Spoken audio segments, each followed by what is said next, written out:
زمان شورا مردم ما دسترسی به سیاست نداشتن و بعد همین دیکتاتوری رحمان که در اینجا هست، این باز مردم در یک حالت ناگوار قرار داده است. به همون خاطر ما کوشش میکنیم که با یک جایگی فرهنگ خود، ملت خود بیاموزیم، بفهمیم که امروز ما با چی مشکلی های دوچار هستیم و چی چیزها لازم هستند که ملت تربیه باید کرد.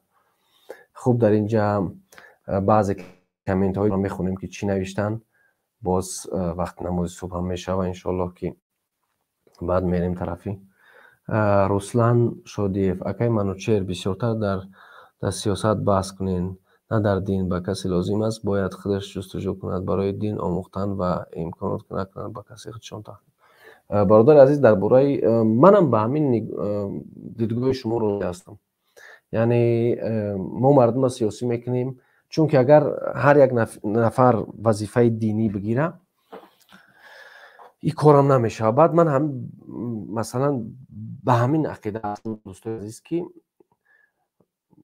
باید که ما یک بحثی داشته باشیم که تنها به همون برنامه ربط داشته باشه، به همون موضوع ربط داشته باشه. اکثر بحث هایی که در جامعه ما تشکیل می شوند همونجا یک نفر داخل می شود یا اینکه یک نفر درباره دین صحبت میکنه.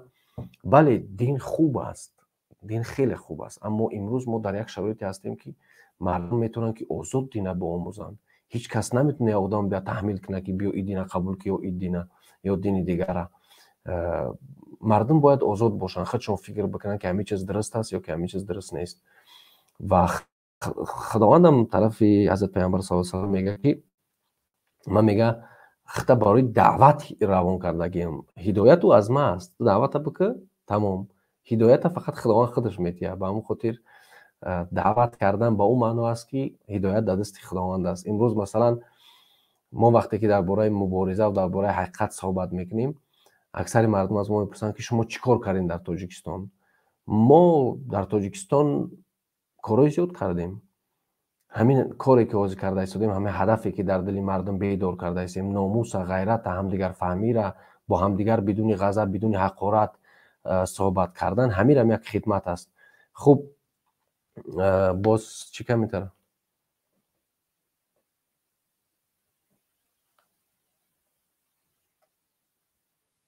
رحمان رفت همش میشوه. اما بله، ما باید این چیز هم در نظر بگیریم دوستی، وقتی که ما یک دولتی آزاد و دموکراتی میسازیم، در دولت آزاد دموکراتی تمامی مردم میتونن باشن، تمامی حرکت ها میتونن باشن، چه حرکت دینی باشن چه حرکت غیر دینی باشن. به همون خاطر صحبت کردن با همون نمایندگان همون حرکت ها فکر میکنم خوب است. فهمیدن عقیده شورا که تو که جای را. بعد یک چیز دیگه است که در سیاست ما سیاست داخلی ده برای باقی ماندن یک ملت ما باید بفهمیم که چی چیز ما را تهدید میکنه، چی چیز به خوبی یک ملت است. اکثر مثلا نگاه بکنین که در بسیاری جاها بعض ملت ها را گرفتن، از دین استفاده بردن و ملت را نابود کردن، در حالتی که خداوند راضی نیست با چیزی که یک ملت نابود شود، فرهنگش نابود شود.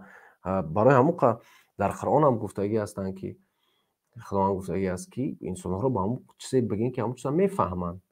یعنی در فرهنگی مردم باید از دست نرود، زبانی مردم باید از دست نرود. به همون خاطر من فکر میکنم بحث های دین یک جامعه‌ای که اکثرش مسلمان هستن خوب هستن، یگان بدی ندارن. اما من فکر میکنم که باز هم وقت لازم است که مردم ما همین طرز بحث کردن را بیاموزن، همدیگر را تحقیر نکنن، همدیگر را کفر نکنن، فتوا ندن.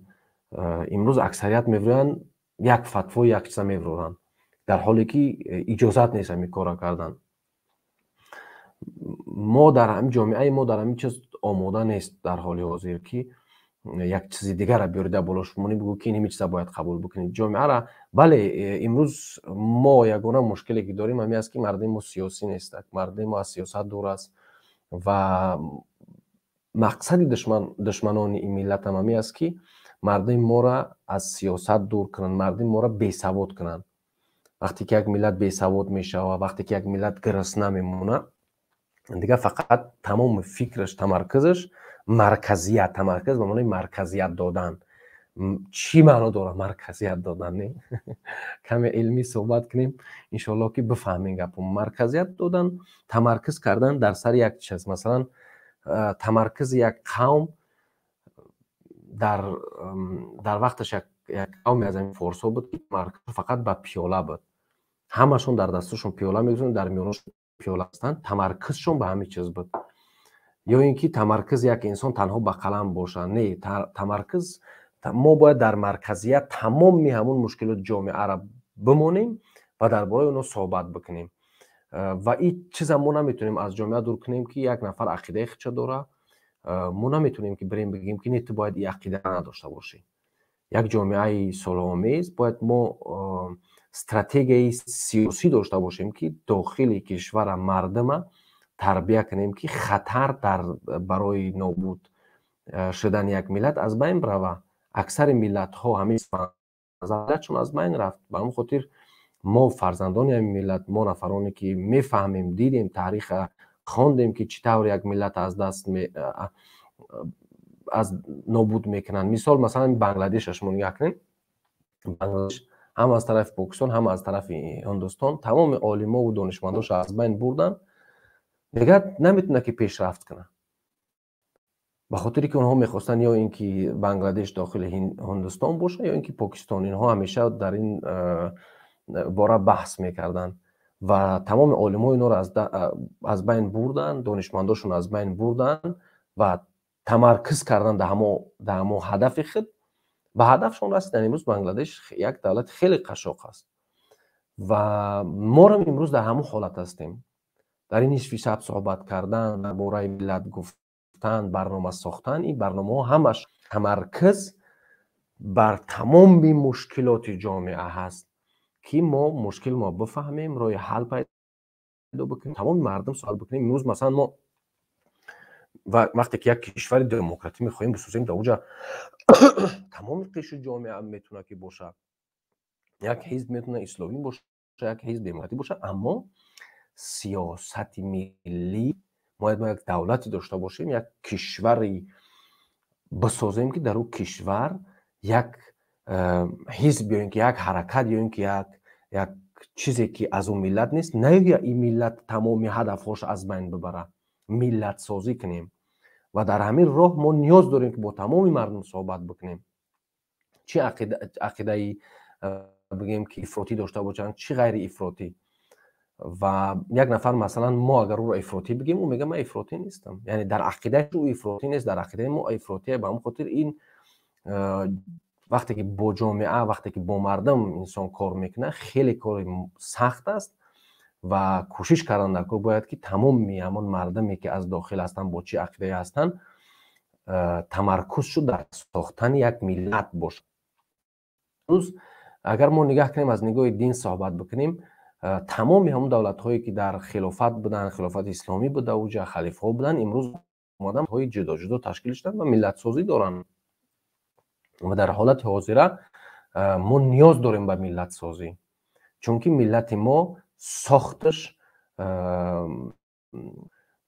بسته شده. همون ساخت یک ملت، راه پیدایش زندگی یک ملت وقتی که بسته می شود، دیگه اون ملت پیشرفت نمیکنه. ما امروز در چنین حالت قرار داریم و اشخاص گوناگون میتونن که در سیاست باشن، اشخاص میتونن که دیگر حزب ها داشته باشن، اما باید ما سیاست خود، سیاست داخلی ما را، سیاست ملت سازی ما همیشه در افضلیت قرار بدیم که نه ملت ما از دست بدیم، نه فرهنگ ما از دست بدیم، ما از دست بدیم.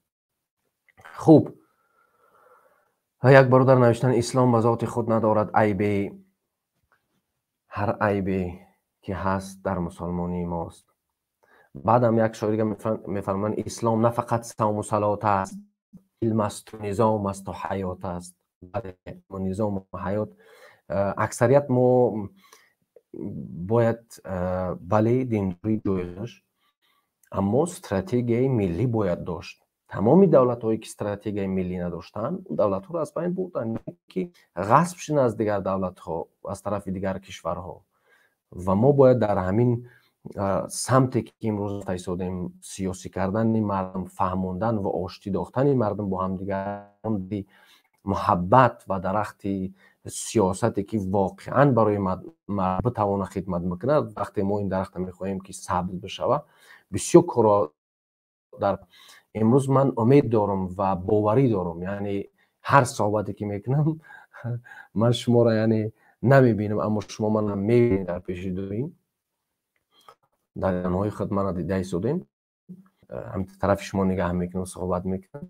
ما برای ملت سازی نیاز به فهمیش همدیگر داریم و صحبت کردن با تمام مردم در چی عقیده که باشن نباشن برای ما لازم است که امیگه فراموش نکنم، باوری به همه چیز دارم که ما در آینده یک کشور پیشرفته خواهیم شد، رژیم هم از بین خواهد رفت و کوشش بکنیم که دانشمندای خود، نفرانی که واقعا میتونن که یک ملت سازی بکنن، اونا را طرفداری بکنیم با هر طریقی که باشد، که در آینده ما بتونیم یک سیاستی مکمل داخلی داشته باشیم که در اوج هر یک شخص با هر عقیده هست بتونه زندگی بکنه. اما در فکر ایران باید باشیم که ملت سازی ما را از دستمون نگیرن، نه از نام دین، نه از نام دموکراتیا، نه از نام دیگر چیز. خوب،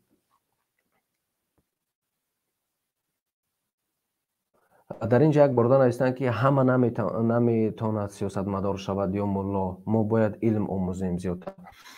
این گپ شما را بسیار درست است. این سوال شما میتونم که مکمل جواب بدم. برادر عزیز، ما مقصد اون که همه سیاستمدار باشن، مثلا مثل مناچهر کوهستانی بیان درباره سیاست تنها گپ زنی، مقصد ما این نیست. سیاست یک چیز برادر عزیز رسول شایف خوب درک کنین که از ساختن مردم اون نیست که سیاستمدار باشن. یک مردمی که سیاسی است همش سیاستمدار نیستن. مثلا کشورهای از اون جمله که من در آلمان قرار دارم، در اینجا کشورها هستن که خودی همین آلمان مثلا با همون هدفها و با همون مقصدهای خودشو پیشرفته ایستادن و مردمشو سیاسی هن. نه اینکه همه سیاستمدار. هیچ وقت در دنیا همه مردم سیاستمدار نمیشن. سیاسی سازی جامعه و سیاستمدار بودن این فرقیت داره.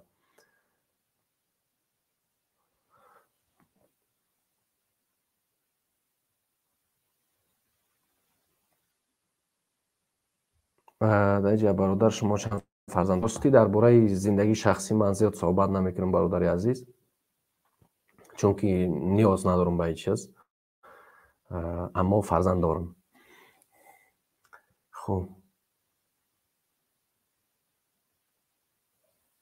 خب اگر سوالا باشن در کامنتاری ها میتونیم بنویسین، کوتاه جواب بدم، چون تا اینکه یک غذای معنوی بگیریم باز فکر اختراع کردن رفتن بگیرین. اکثر بعضی وقتا کتاب میخونه نفر یک چیزی که میدونیش همون رو باز در یادت میزنه و در این باره فکر خود میگذرونی که همین چیز تا چی درجه درست است و تا چی درجه میتونه برای زندگی یک انسان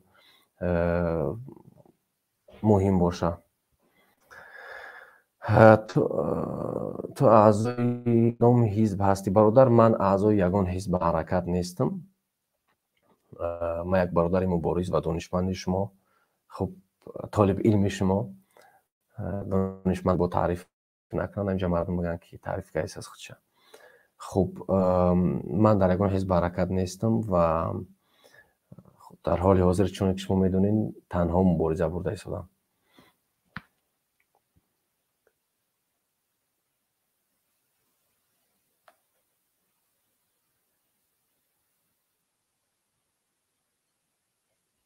فکر شما؟ من فکری یک انسانی سیاستمدار در سیاست، یک حزب سیاسی دارن، در باره مایدین کبری گفتین، یک انسان سیاستمدار حزب سیاسی دارن و حرکت خودش دارن. ما چون که شما در همه برنامه مخالفین میبینین، ما هیچ وقت یکون مخالف بر ضد مخالف صحبت نمیکنیم. ما خب میتوانند که هدف ها گوناگون باشن، فکرها، عقیده ها گوناگون باشن، اما در حالت حاضره ولی وقتی که ما دولت تشکیل کرد، حکومت گرفتیم و در اوج یک حکومت درست کردیم، در اوج پارلمان باشه، حتما همه حزب‌ها میتونن که مخالف خود داشته باشن. اما در حال حاضر ما در یک حال قرار داریم که تنها هر نفری که صادق است و مبارزه برده است طرفدارش میکنیم. فون برادر. و علیکم السلام و رحمت الله و برکاته. تشکر زیاد. بله برادر، سیاستشناس باید باشد خلق، اگر که سیاستمدار هم نباشند.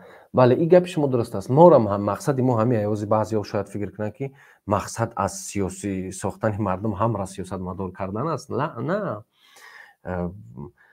یک سیاستمدار کارش چی است؟ تشکیل دادن حکومت، رهبری کردن، ساخت یک کشور درست کردن، برای مردم کار کردن و تشکیل دادن یک جامعه. همه مردم میتونن که یک چیز تشکیل کنه، همه مردم میتونه که بیزنسمن باشه، همه مردم نمیتونه که طبیب باشه. یعنی هر کس در اون ساحه خودش خدمت خودش بکنه. اما مثلا یک مثال عادی، امروز کارگرهای امنیت باید در حزب سیاسی نباشند، اونها باید که با مردم باشند، اونها باید که کارشون فقط به خاطر خدمت مردم باشد. امروز در کشور ما میبینیم که همه کارگرای حکومت اعضای حزب رحمانوف هستند. همین چیز است که امروز برای ما مشکل ساز شده است. اگر ما بسیار کار را میتونستیم انجام بدیم وقتی که کارگرهایی که در حکومت کار میکنن اگر اعضای یک حزب نباشند، برای مردم خدمت بکنن. چون یک حزب میاد، یک حرکت میاد، او حکمرانی میکنه، باز میره، اما خدمتگاران حکومت باید بمونن، با خدمت خود بکنن. مثلا این سال چون که شما میدونین در آلمان انتخابات بود و خانم مرکل تمام از صدر اعظمی رفت، دیگر نیست، دیگر حزب اومدن، اصلا حزبی او را مسر قدر رفت. امروز حزب مرکل مخالفی این حکومت تشکیل شده حاضر است. و خود این چیزا یک چیزایی هستند که ما باید اینا را از نگاه سیاسی نگاه بکنیم که هر حکومت آمدنی است، هر حزبی که میخواد حکمرانی بکنه اون میآید، او راه خودش میگیره، باز یک حزب دیگه میاد، اون میتونه که همچون حزب مخالف بمونه. مثل که ما امروز در آلمان میبینیم، مثلا خانم مرکل از سیاست به کلی رفت، دیگر حزب اومدن و کار خودشون کرده و رفته ایستادن. در دوام 15 سال حکمرانیش بسیار خدمتو کرد، مردم تشکرش گفتن، رفت تمام زندگی عادی خودش در همون خونه 4 خونه هاش یک استراحتگاه کوچک دارد، همونجا زندگی دارد، تمام. خوب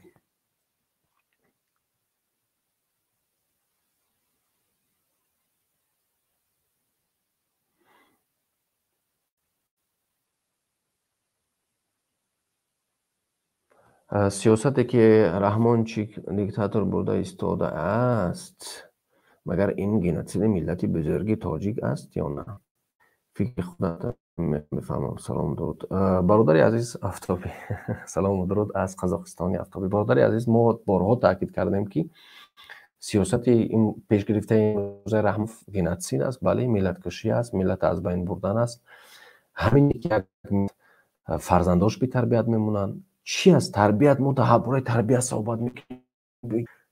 وقتی که یک فرزندی ملت تولد میشه، پدر و پدر را ندیده است، آغوش پدر را ندیده است، نصیحت پدر را گوش نکرده است، این دیگه کنتسی است. چی است دیگه؟ 10,000 نفر در زندان های تاجیکستان نگاه نشستند. این دیگه از ملت از بین بری است. ولی سیاست رحمانوف یک سیاست غلط و یک سیاست بدی است که امروز جامعه ما را به بدبختی کشیده است و این را هر یک کودک هم درک میکنه.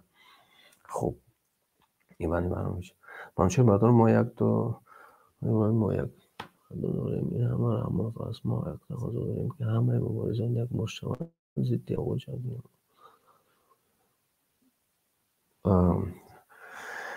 برادر عزیز، بله من حوز درباره این کلمه تمرکز صحبت کردم. بله تمرکز تمام مخالفین امروز در از بین بردن رحمانوف است و این کوشش ها هم رفته شدن.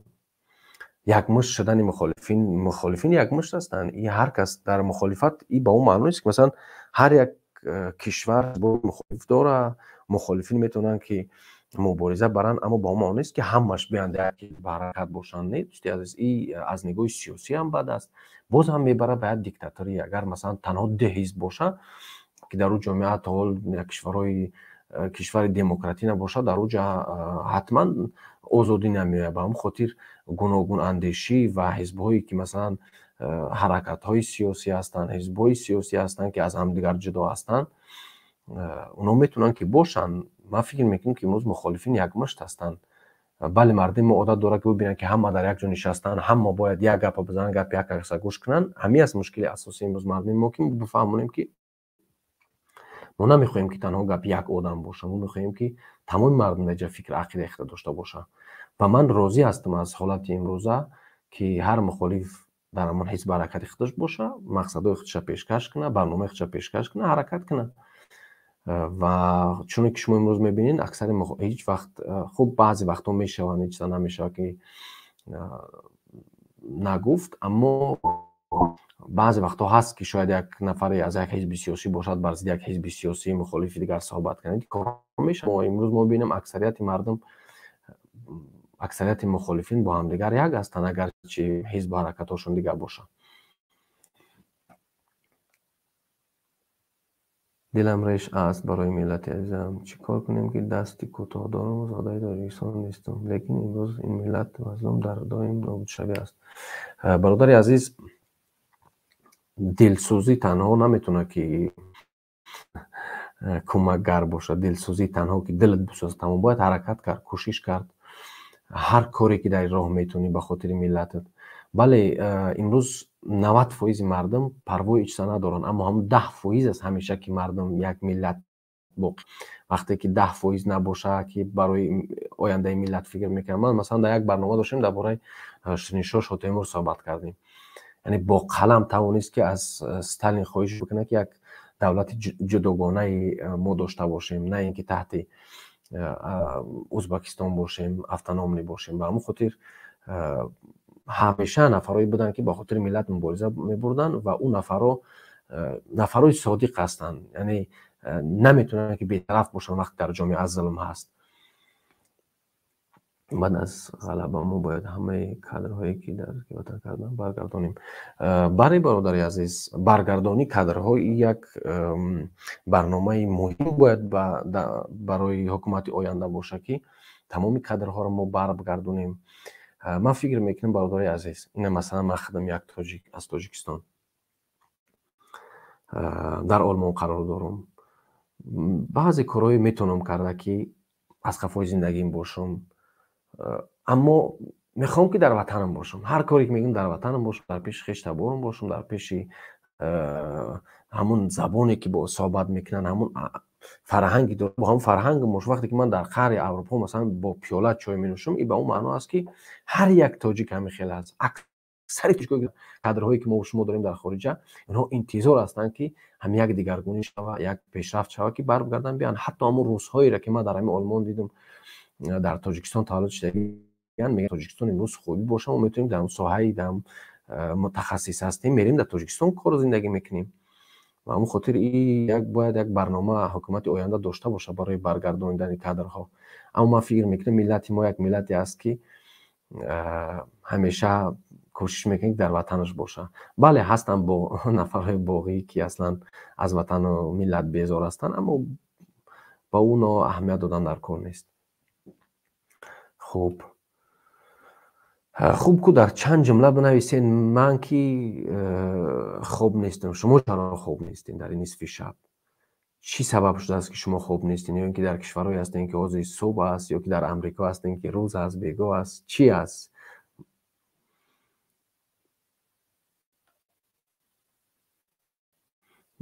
худо мардуми мо ғалаба кунад. ман фикр мекунам ки мардуми мо ғалаба мекунад. ҳамине ки имрӯз шумо нигаҳ бикунед аз ва ҳар замоне ки зулм бештар бишава, ҳар замоне ки ноадолатӣ бештар бишава, мардум бедортар мешаванд. ба ҳамон хотир ҳар зулм, ҳар ноадолатие ки имрӯз дар кишвар мешава, ин меояд мардум ба ғалаба мерасонад. бале ҳамеша вақте ки як миллат мехоҳад ояндаи худро ба даст бигирад, бидуни мубориза, бидуни хун додан, бидуни ки азобнакашӣ ба ҳадаф наст. мисол ман як мисоли оддӣ мезанам, ки аксари мардуми мо дар Русия мераванд ки кор кунанд, ки зиндагӣ пайдо кунанд, хона бихаранд. чаро ки мардум бовар доранд ки 10 сол кор мекунанд, меянд дар Тоҷикистон хона мехаранд, аммо мо бояд бовар надошта бошем ки 10 сол даъват кунем, инқилоб намекунем. мо бовар дорем ба ақида ва ба роҳи худ. мо бовар дорем ба ҳадафе ки дар пеши худ гузоштем ва бо шумо ва бо дастгирии шумо ҳамон ҳадафҳои худа пиёда мекунем иншоалло.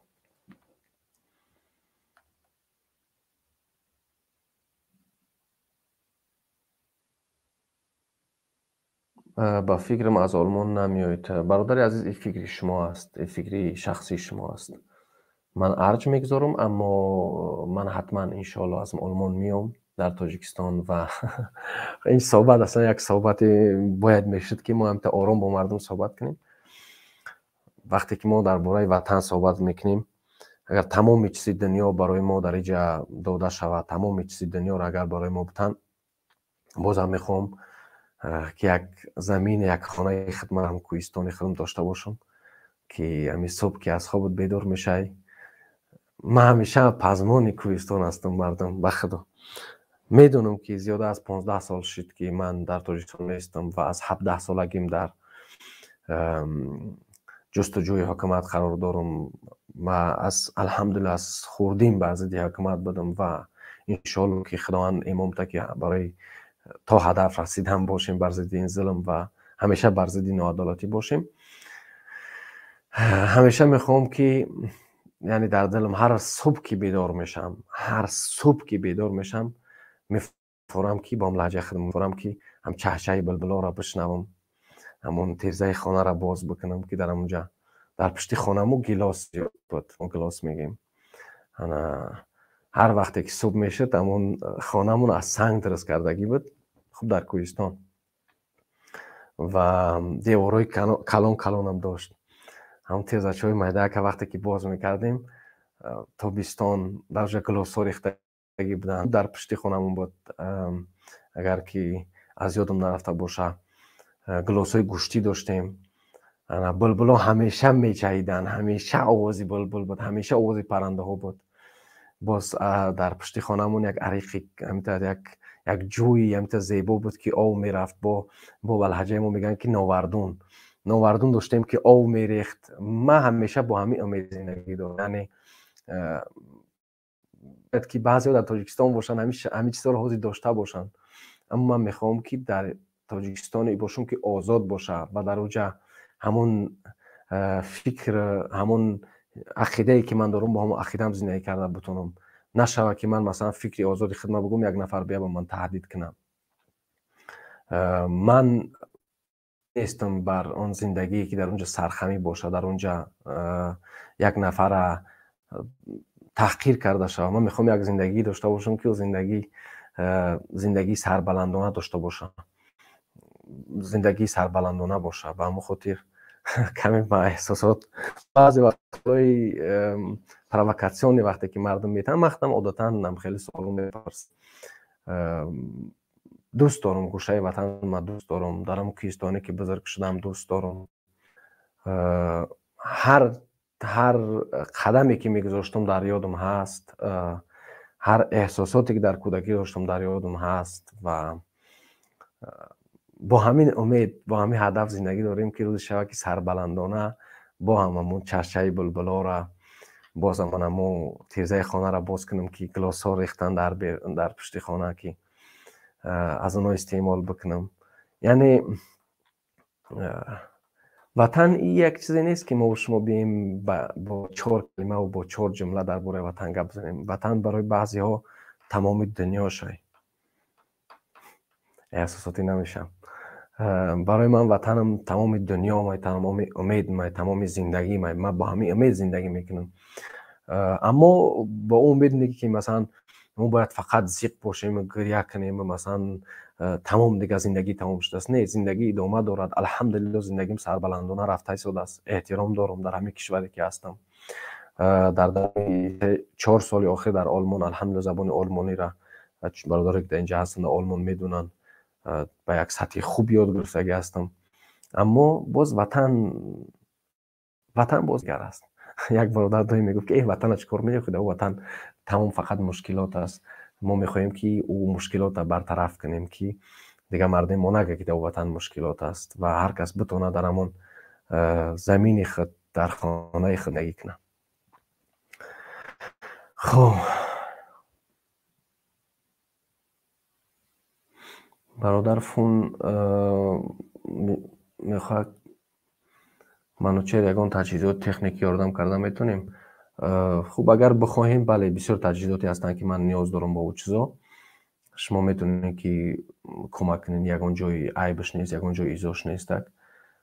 اگر از هم کامرا طرف بگردونم نگاه کنین، تمام زندگی همین برنامه‌ام و همین چیزایی که برای استودیو میخریم و یعنی تا اونجاش الحمدلله شرایط هست که بخریم. با بعضی چیزا هستن که مثلا از زمان تکنیکش است. مثلا یک کامera را روز یک استابیلیزاتور میگن، اون استابیلیزاتور ما خرید 500 یورو است. استابیلیزاتور میخری با چند چیز دیگه در قفای او همه خیلی خرید میگن سفر دنبالا داره، مثل هم سفر دنبالا رفتن میگیره، همیشه تجهیزات در کارن. این چیز یگان جای بجاش نیست. خوب کمک احساساتی شدین در این نصف شب.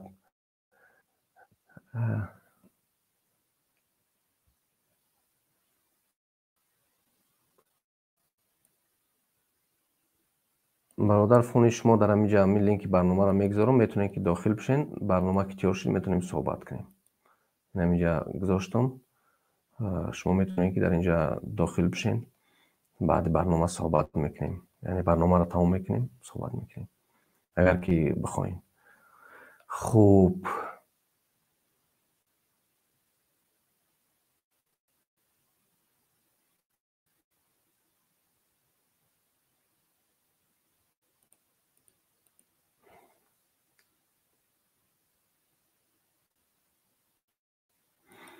من فکر دارم این نیم سال یا یک سال پس همه مردم بیدار میشن. عزیز همین بیداری امیرم یک پیروزی است. من هر وقتی که شما بیرون شدین این را پیروزی میدونیم. چی هست دیگه پیروزی؟ ما پیروز هستیم. زمانی بود که ما در زیلو صحبت میکردیم 100 نفر ما را گوش میکرد. امروز الحمدلله نگاه بکنید تمام برادرای مخالف برنامه دارن، تمام برادرای ما میلیون ها نفر تماشا میکنن. یعنی همین پیروزی ما است. ما امروز ملت سازی را داریم انجام میدیم، حقیقت را داریم میگیم که همین چیزا ملت ما چند سال ها نداشت. امروز الله سبحانه و تعالی برای ما شرایط داده است که همین حقیقت را برسونیم بگیم و در همون کار خود رفته ایستادیم و الحمدلله که پیروز هم هستیم. ما اگر که انسان به یک هدف زود برسه باز هم همون چیزی مهمش همون کیفیتش از بین میره و به همون خاطر وقتی که با عذاب و مشقت به هدف میرسی حتما او هدف برایت مهم است، او هدف برای زندگیت مهم است. به همون خاطر هیچ وقت ناامید نشین. همین کتابی هاش خونده ایستادم فکر میکنم که خیلی آدمایی که سواد داشته باشین ایرا بخونین، خواهش میکنم. یعنی سواد دینی تو باشه بخونین. دخوونaya война میگن جان بونیان بعضی چیزا رو مینویسه از نگاه دیگر دین ها و از نگاه خودش. در همین یک چیز خوب بسیار درک کردم. وقتی که شیطان اولین کاری که میکنه وقتی که در قلب ما داخل میشه که ما را بنده خود بسازه همین است که ما و شما را ناامید میکنه. وقتی که ما و شما ناامید شدیم شیطان روزه. هیچ وقت ناامید نشین. او برادری که میگن که ای کی میشوه شما گپ زایسین. یک خشتبارم بود یه روز گفت که 000 بعد مخالفین. یعنی که شما هیچ کار کنه نمیتونین. من اصلا خشتبار را قطع کردم. یعنی من همه خشتبارم کدمی که باشه نباشه، کدمی که باشه نباشه همه را گفتگیم که یعنی کدمی که بر ضد حقیقت بر ضد من بر ضد مبارزه تمام دیگه خشتبار من نیست. به خاطر چی؟ به خاطری که خشتبار من شما، این خشتبار من دوستا، همه ما و شما خشتباریم. امروز همه مبارزین، همه حقیقت ها امروز ما یک مشکل داریم. این مشکل باید برطرف کنیم. خوب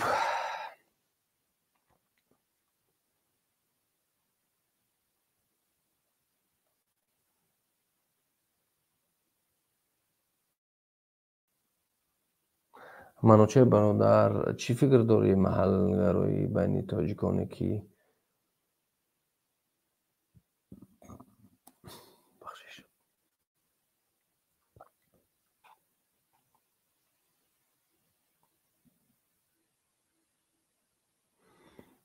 برادر ایوان ایوانوویچ پیاده‌گری میکند و کلمه استفاده بردین که کم فکر تو درست تر بنویسین. شما میتونین که پیاده کردن شاید شما معنا گفته باشین. ما از اول مبارزه هدف ما همین بود که و هست تا حاضرم این پیش از اینکه ما در این افیر صحبت کنیم تمام برادرای هم کلوبیش هم غرمیش هم وخیوچیش و همه مردم تاجیکستان قطعی ما با خدا رفاقت دوستی داریم. کدومی که در عقیده ما است، کدومی که در عقیده مبارزه است، برادر ما است، خشتبار ما است، اکای ما است، دودر ما است. ما خشتبار ما مبارزه ان راستی. ما همدیگر قطعی همیشه صحبت میکنیم، همیشه همدیگر را دلتی میکنیم و در پشت همدیگر تا سطحی که میتونیم هستیم. خوب اکای منوچهر قصه امی سه گاوی سفید سیاه هم شما نخون کردین یک گرگ فید میکنن میخورد یک مثلا بله او قصه گاوی سفیده که گرگ همه خیلی میشه. بله همون قصه خوب است، در یادم هست فکر میکنم. وقتی که 4 گاو باشه و 4 گاو بودن رنگ‌های گوناگون داشتن، اول سفید شد بعد افتاروند که بیا اینا آخی رنگش دیگه است tak بیا همیره من بخرم آخی طور داری با او اول سفید شد خود بعد سیاهش هم خطی رفتن گرفت. این با اون معنا است که همین ما را هم خیل کردن که جدا ما را از بین میبرن. ما کوشش کنیم که جدایی را از بین ببریم. یک نفر مثلا میگه که من از فلان منطقه هستم، خوب است از فلان منطقه هستی، خوب است که فرهنگ عادت اختیار، اما ما باید در هدف ما هم یک باشیم، نگاه نکنیم محلگرایی را، نگاه نکنیم کی از کجا است. و اکثرا مردم میگن که ملتچیگی نکنین. ملتچی نیستن مردم ما. ملتچی ملت به معنای تمام مردم تاجیکستان میشن ملت تاجیک. ملتچی یک نفری است که تمام تاجیکستان را دوست می‌داره، تمام تاجیک‌ها را دوست می‌داره، اما مردم ما محلگرا هم بله. اما ما بر ضد این بیماری مبارزه برده ایستادیم. شما چون که می‌بینین الحمدلله به هدف‌ها رسیده ایستادیم.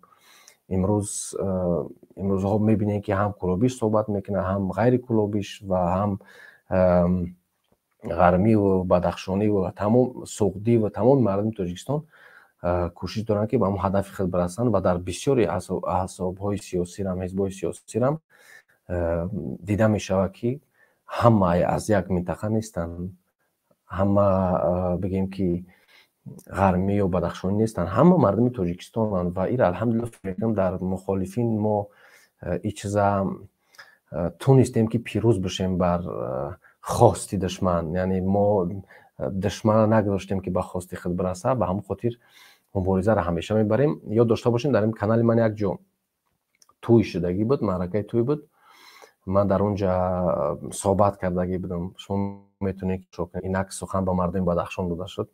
در اونجا ما صحبت میکنیم تمام مردمی تاجیکستانی که در اروپا بودن در اون معرکه بودن، همه مردمی که از کدام محله هستن مهم نیست، همه برادری دوستی و ما میتونیم که برادر دوست باشیم، ما میتونیم که یک جای یک مشت باشیم.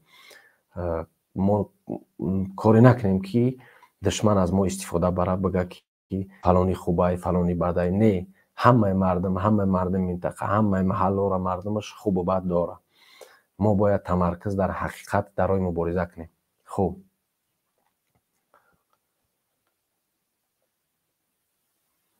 در نوسبیرگ ساعت 10:31 سحر در کراسنر 10:32. شما خیلی پیش بوده ساعتو. یعنی با این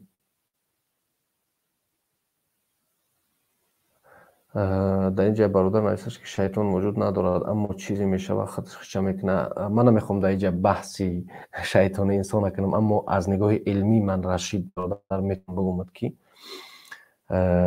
انسان میتونه که خودش شیطان باشه. این گپ شما درست است، اما در فرهنگ ما و شما همون احساسات غیر انسانی که در داخل انسان پیدا میشه، همون ناامیدی ها رو ما میگیم شیطان.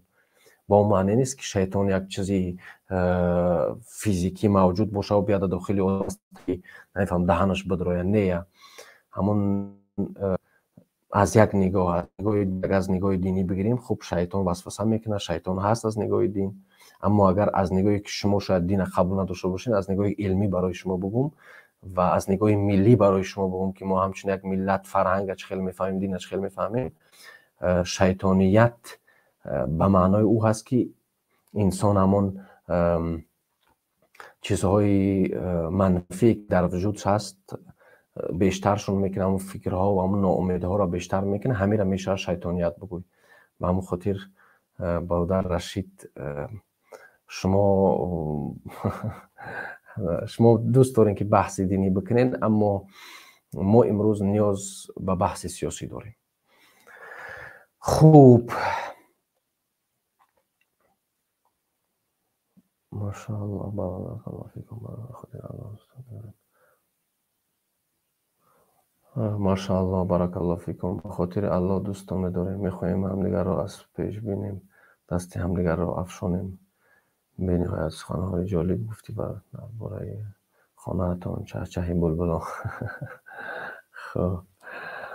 خوب، و اصلا این صحبت یک صحبتی فکر میکنیم احساسی بود، اصلا صحبت احساساتی بود و ما کوشش کردیم به احساسات راه ندیم. اما وقتی که یک باغی، وقتی که یک نفری که تنها فکرش در پل است، تنها فکرش در معیشت است، فکر نه که همه مثل همون فکر میکنن. اما طور وطن دوست داریم، جایی که تولد شدیم، جایی که کلان شدیم، جایی که قدم راندیم و همین 3 ماه میشه که در دوام 2 مادر بزرگی من از دنیا گذشتن. خدا رحمتشون کنن. انسان‌های خوب بودن، انسان‌های خیلی خوب بودن، انسان‌های با توفیق خداوند جاشون جنت کنه.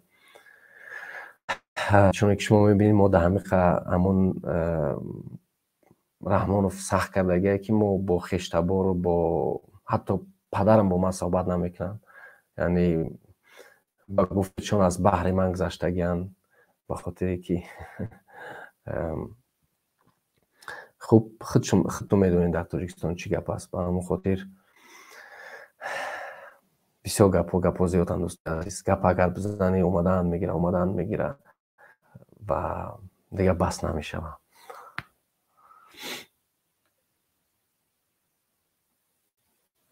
با چی شما را خوب نماند. راستی همین یک کامیرا گرفتیم به خاطر این برنامه ها و امروز کلی روز با کودکان مشغول بودم، چون چند وقت نبودم. بعضی کارا مشغولیت های زیاد است و چون که ما میدونیم تربیت کودکان بسیار مهمه. دیگه دیر شده بود اومدیم کامیرا و میکروفون دیگه گرفتیم، چون که ما کامیرای پروفسیونال دارم به خاطر ثبت کردن نوارایی که پیش ثبتیم. یعنی اینترنت هم دانش شما را هم داده شده است. بعد دیگه با برادرو صحبت کردیم، بعضی برنامه را نگاه کردیم. تشکر به همه برادرایی که در یوتیوب هستن. از همین اومدن با یوتیوب بسیار چیزا را آموختیم، بسیار چیزا را فهمیدیم، چطور استفاده میبرن و با برادرایی که کمک میکنن تشکر زیاد که مثلا نشون چخیل همین برنامه را باید درست کنیم و همین کامیرا را چخیل خوب براه بمانیم. همین کامیرا را از اما اول که بیاموزیم طور کار میکنه، آیا میتونیم که با همین کامیرا صحبت کنیم. دیگه دیر شده بود، دیگه به همون خاطر یک صحبت آزاد گذاشتیم که کمی صحبت کنیم. دیگه بعضی نویس دیگر هم بودن. از همون روز اولی که با مردم مثلا یاد داشته باشین، اگر 3 پیش برنامه شب بخیر داشتیم با مردم صحبت میکردیم، از همون روز اول من همیشه تکرار میکنم که بهترین استادها شما تماشاگران عزیز هستین. بهترین استادها شما هستین که مجبور میکنین آدم که چیزا بیاموزه و ما میگم باز هم تشکر به همه شما. خب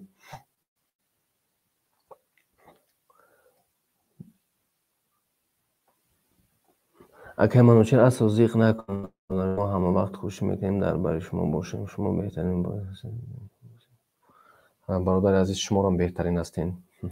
چشمای شما بهترین است که بهترین میبینین. بله، ما وظیفه‌ای نداریم که در پیش ما چاپلوسی کنیم برادر. حقیقت گفتن بگیرین، چیزی که در احساسات تو هست، هر چیزی که مثلا هر چیزی که قلب شما میگه شما باید او را آزادانه بتونین که بنویسین. من امروز از تمام شما انتظاری را دارم که شما کامنت ها و همین شرح را بنویسید. مثلا ما در اون برنامه همون نوارهای من تماشا کنین، نفرای تماشا نکردین.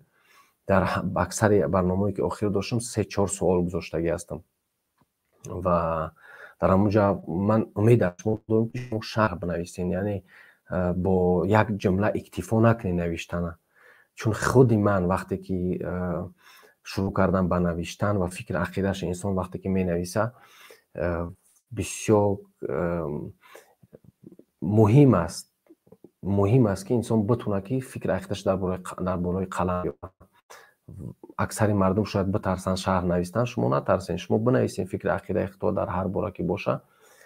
خودتون میبینین وقتی که 10 بار 100 بار نوشتین یک جمله خط اکتفا نکنین، یک جمله خط کار درست نمیشه. بله در اول وقتی که انسان یک چیز مینویسه ترس داره، اما وقتی که شما حرکت میکنین پیشتر میرین، در اون وقت شما دیگه پیشتون باز میشه، میتونین که فکری خود بگین. شما نمیتونین هم از سیاست مدار شین، اما شما میتونین که سیاسی باشین، در یک مثلا چیز فکری خود داشته باشین، یک برنامه مثلا فکر عقیده خود داشته باشین، همین خیلی یک ملت خودش میسازه. خب بابی فشار رحمانوف زیاد شده سعی. رحمانوف کی فشار نمی آورد که واسه فشار نیاره. رحمانوف فشار آوردن هم بگیره، هر کاری که از دستش میاد بکنه. یاد داشته باشین تا زمانی که حضرت ابراهیم حضرت اسماعیل قربان نکرد، خداوند راضی نشد. قربان کردم، قربانی راضی شد به قربانی، تا وقتی که حضرت یوسف حضرت یعقوب از دومین فرزندش نگذشت، خداوند به دیدار یوسف نرسوندش. به همون خاطر وقتی که در مبارزه میبرین دوستای عزیز، دیگه فکرش کردن کار نیست. در این مبارزه آسته گپ زدم چون که امروز خیلی صحبت زیاد داشتیم و اون معلومه که من سیخ هستم، میبینید که باید اشک بریزونم. نه، با من آرامانه بتونیم با شما صحبت کنیم. به همون خاطر این راه مبارزه قربانی ها داره، این راه مبارزه مشکل های خود داره، اما به هیچ سو نگاه کردن در کار نیست. ناامیدی را از دل بیرون کردن در کار، حرکت کردن در کار.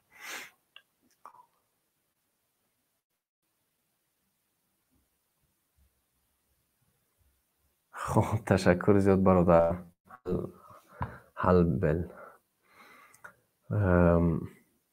خلیل حلبل. خب اینجا کمکک منو چه مانا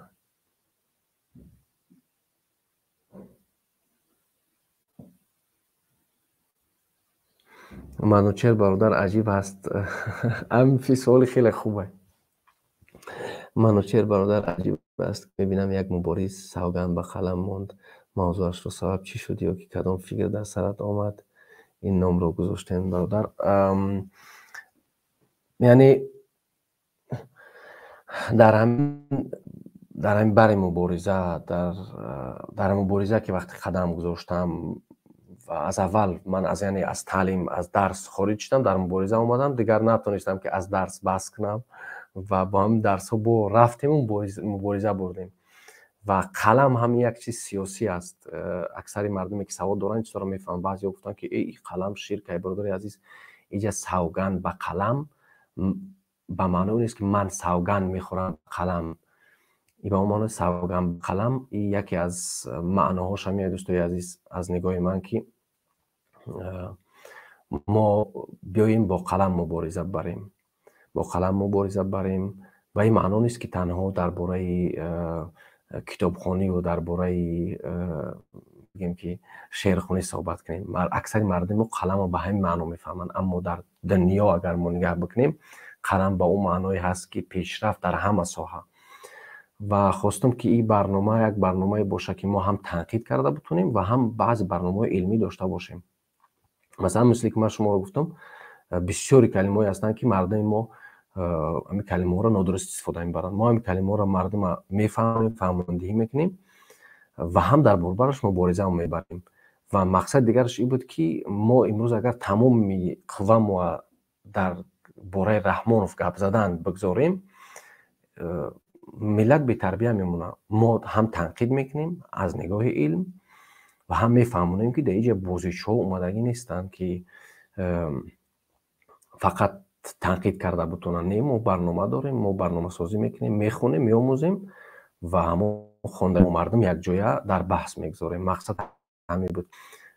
من یک برنامه صحبت با ملت داشتم، اگر کدمی که یاد داشته باشه، برادر آلبرت این اینشتین با فکرم که در برنامه‌های اولین من بدن.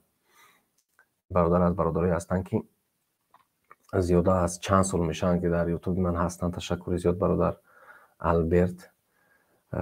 یعنی اکثر مردم که بدن در برنامه‌های من، ما برنامه‌هایی داشتیم که برنامه‌های علمی بدن، برنامه‌های داشتیم برنامه‌های تنقیدی بدن و آهسته آهسته به همون هدفی که داشتیم رسیدیم. هدفی بیاییم به یک برنامه مکمل برسیم که هم تنقید کنیم و هم در برش یک چیز بتونیم برای مردم بآموزیم.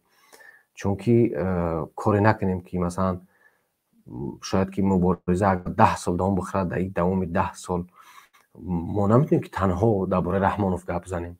یعنی علم یک بحری هست که با علم همیشه انسان میتونه پیشرفت بکنه. وقتی که تنها ما در یک موضوع صحبت میکنیم، در اونجا ما میتونیم که شکست بخوریم، بخاطر که شاید که یک روز شاید که موضوع پیدا نشوه و تنقید هم تا هم جای باید برسه که از نگاه علم هم درست باشه و همین چیزا رو ما یک جای کرده و به مقصد اومدیم که برنامه سوگند به قلم باشه. خب راستی من این کلمه قسم گپی نیست که کی خواهیم استفاده بریم. برادر عزیز، اینجا ما باز هم گفتم که معنای قسم خوردن یک شخص نیست. سوگند به قلم، اینجا من سوگند میخورم به قلم نیه. سوگند به قلم با اون معنای هست که من باوری دارم به قلم. من باوری دارم وقتی که خدا باوری داره به قلم، انسان هم باید باوری داشته باشه. و بعضی نفرایی که مثلا فهمش سیاسی یا اینکه مثلا این چیزا را دیدگی نیستن، نمیفهمن، فکر میگن که تمام باید قسم به این چیز، قسم به اون چیز. یک در اینجا ما رو نمیگیم که قسم به پیاله یا اینکه قسم بر چیز دیگر. نه، اینجا معنای هر یک چیز یک معنا داره، هر یک چیز یک قافیه داره و قافیه همین نام با همین برنامه درست میآید. خب когда у народа слабый иман и дух, там всегда будут править диктаторы и тираны. خاموشی و بی‌طرفی رابطه غلامی است. بله دوست عزیز، درست میگین. خوب دوستای عزیزی که در اینجا حضور دارین، باز هم به همش تشکر میگم. بخشش از آدمایی که شاید از خوابشون بیدار شو کرده باشم، بخشش از اون انسانایی که شاید در اون ناراحت شده باشن. ما بآموزیم همدیگر بخشی را، همدیگر فهمی را. خوب اگر کامنتاری رو داشته باشین، دقیقه دیگه میخونم کامنتارات، بعدا با شما خداحافظی میکنم.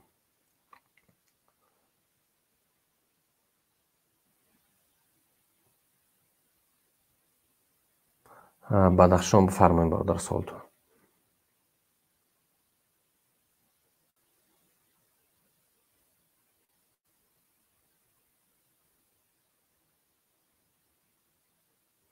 بخیز ای منوچهر دفاع کنیم وطن را، زی دستی منقیتان رها سازیم وطن را. وطن گشته است امهی منقیتان، زی دستی منقیتان رها سازیم وطن را. ممنون. خب سلام علیکم برادر، یک سال برادر بدخشان بفرمایید سوالتون. سلام برادر، شما یک شخص هستید که ما مردم گویتون با شما فخر میکنیم، دوستیم دوگی شما هستیم. اگه منوچهر با پیش ما با شما هستیم. تشکر زیاد برادر خوجایف، تشکر زیاد. شما هم فخر ما هستید انشالله. ما با این نامگذاری شما راست راضی هستیم، زیرا که الله مهربانم در قرآن عظیم شأن یکمین آیت قرآن را با قلم شروع کرد. برای ما طالب علم به نهایت زیبا هست. سوره اقرا. بله دوستی عزیز، یعنی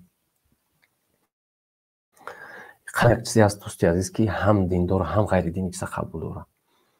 قلم یک چیزی هست که هر انسانی که باشه نباشه، در چی عقیده که باشه نباشه، قلم قبول داره. برادر بدخشان سوال تا بفرمایین که برادر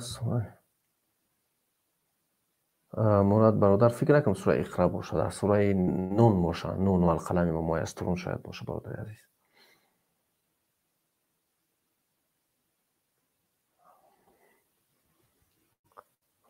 بله مردم دیندار هستن، منم یعنی تعلیمات دینی دارم. خب اکثریتی که من از پیش میشناسن میدونن تعلیمات دینی دارم، اما همیشه که هم ملا شای هم یعنی هر کس با امرای خودش برود. مثل رحمان پوری خالای همه کاره نباید شد.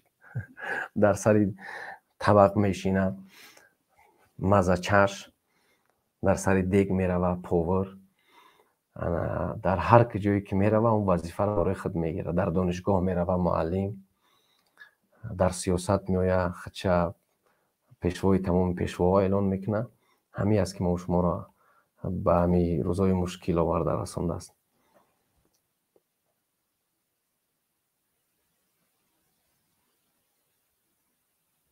آخر آدم به قسم عادت نکنند، زبان زده نکنین.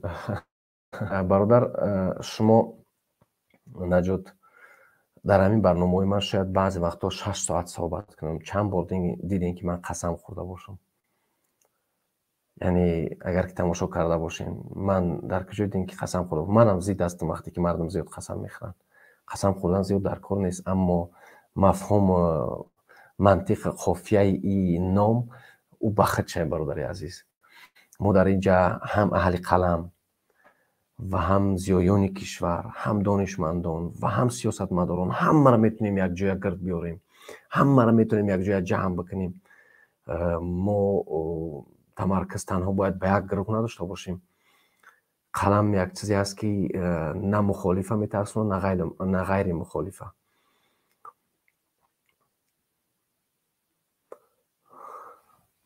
خب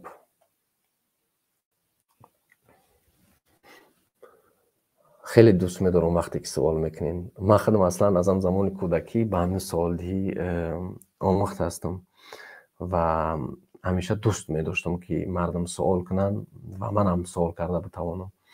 اکثر مردم دیده وقتی که یک نفر سوال میکنه، یک نفری مثلا خورد باشه از یک نفر دیگر، میگن که این سوال زیاد نکن. همین سوال دیگه بسیار چیز مهمه. مثلا وقتی که با مردمی صحبت میکنید، در یک برنامه در یک موضوع صحبت میکنید، 10 تا سوال از خود میپرسن. چون سوال دادن با ما یعنی ندانستن. این پرسیدن عیب نیست دوستای عزیز، پرسیدن عیب نیست. سوال کردن خیلی مهم است و شما را هم بتوانید سوال بکنین. اکثر شاید که در برنامه نتونین داخل بشین و ما بتوانیم که در سوالای شما جواب بگیم. شما میگین نمیشه که آدم بیایم یک بار دستگیرش کنیم، یک بار بکنیم که برادر باید یک نفر مبارز باشیم، ما قفات باشیم. نه، باید که حتما با او سوال کنی، از او سوال بپرسی، او در جوابش قانع میشه یا که نمیشه. یعنی یک انسان با سوال دادن تنها میشه. ولی بعضی چیزای خصوصی هستن که مثلا درباره خصوصی من زیاد صحبت نمیکنم. درباره مثلا خانوادگی، درباره زن و فرزند، این چیزا دوست ندارم صحبت کنم. اما وقتی که سوالها ربط به جامعه داره حتما میشه که باشن. برادر ما تک تک این برنامه شما را پیگیری میکنیم. راستی یک برنامه تون کمی دلگرم کرد. در سلیمان اکثر خیلی چسبیده بسیار شدیم. مثلا برادر جون، سلیمان دولت فهم یک قسم هم جامعه ما هست. بله، همه نمیتونن که مثلا یک نمود باشن، همه نمیتونن که یک فکر داشته باشن، همه نمیتونن که عقیده داشته باشن. فکر میکنیم که من برای همیشه تاکید میکنم دوستای عزیز، باز هم نفر که دیگه هستن تاکید میکنم که مردم ما اکثرا در همین چیز شکست میخورن که هم یک نفر صحبت میکنه یک گپ نادرست گفت تمام دلم سرد شد. دل انسان باید سرد نشود. هر یک انسان مشکلی داره، هر یک انسان هم ضعفی خود داره، هم ضعف انسانی خود داره. اگر این چیزا نباشن، اگر انسان ضعف نداشته باشه، انسان خطا نداشته باشه، دیگه او انسانی دکی در کار میشه. زیق میشه و انسانی وقتی که همه یکسان باشن زیق میشه. همین خداوند شما نگاه کنید بزرگیشه که تمام مردم دنیا را گوناگون آفریده که مردم زیق نیارن، مردم با همدیگر صحبت بکنن، مردم از همدیگر یک چیز بآموزن که انسان همیشه در حرکت باشه. میگن که حرکت زندگی ای. همین حرکت معنوی را، همین حرکت روحی انسان هم برای انسان ها مهم است. خب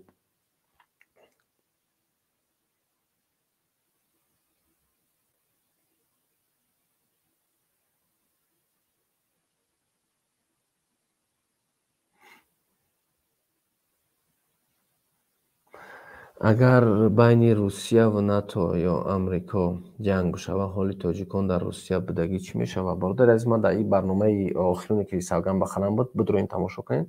Дар ҳамин барнома буд. Хуб, ҳоли тоҷикҳо вақте ки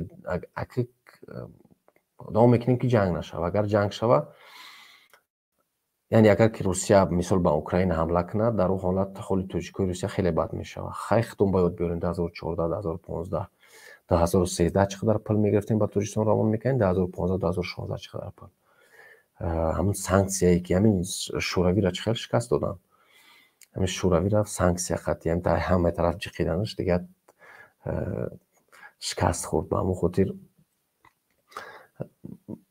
санксия мешавад, рубл аз даст мета, қирбихда аз даст мета ва ҳар қадар ки рубл қирбихда аз даст додан бигира, ҳамон қадар бо мардуми мушкилсоз мешавад дар ҳолати ҳозира.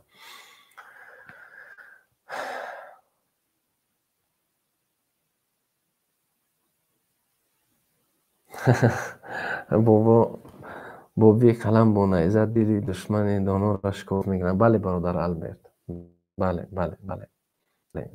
яъне баъзе чизҳо ҳастанд ки воқеан бояд аз нигоҳи мантиқ нигоҳшо кард. бисёри чизҳоанд дар дунё, агар ки мо аз нигоҳи мантиқ нигоҳшо кунем, ҳамон қадар фаҳмо мешаванд. Зиёд ба фаҳмодан ниёз нест. ташаккур. Хеле хуб фаҳмидем.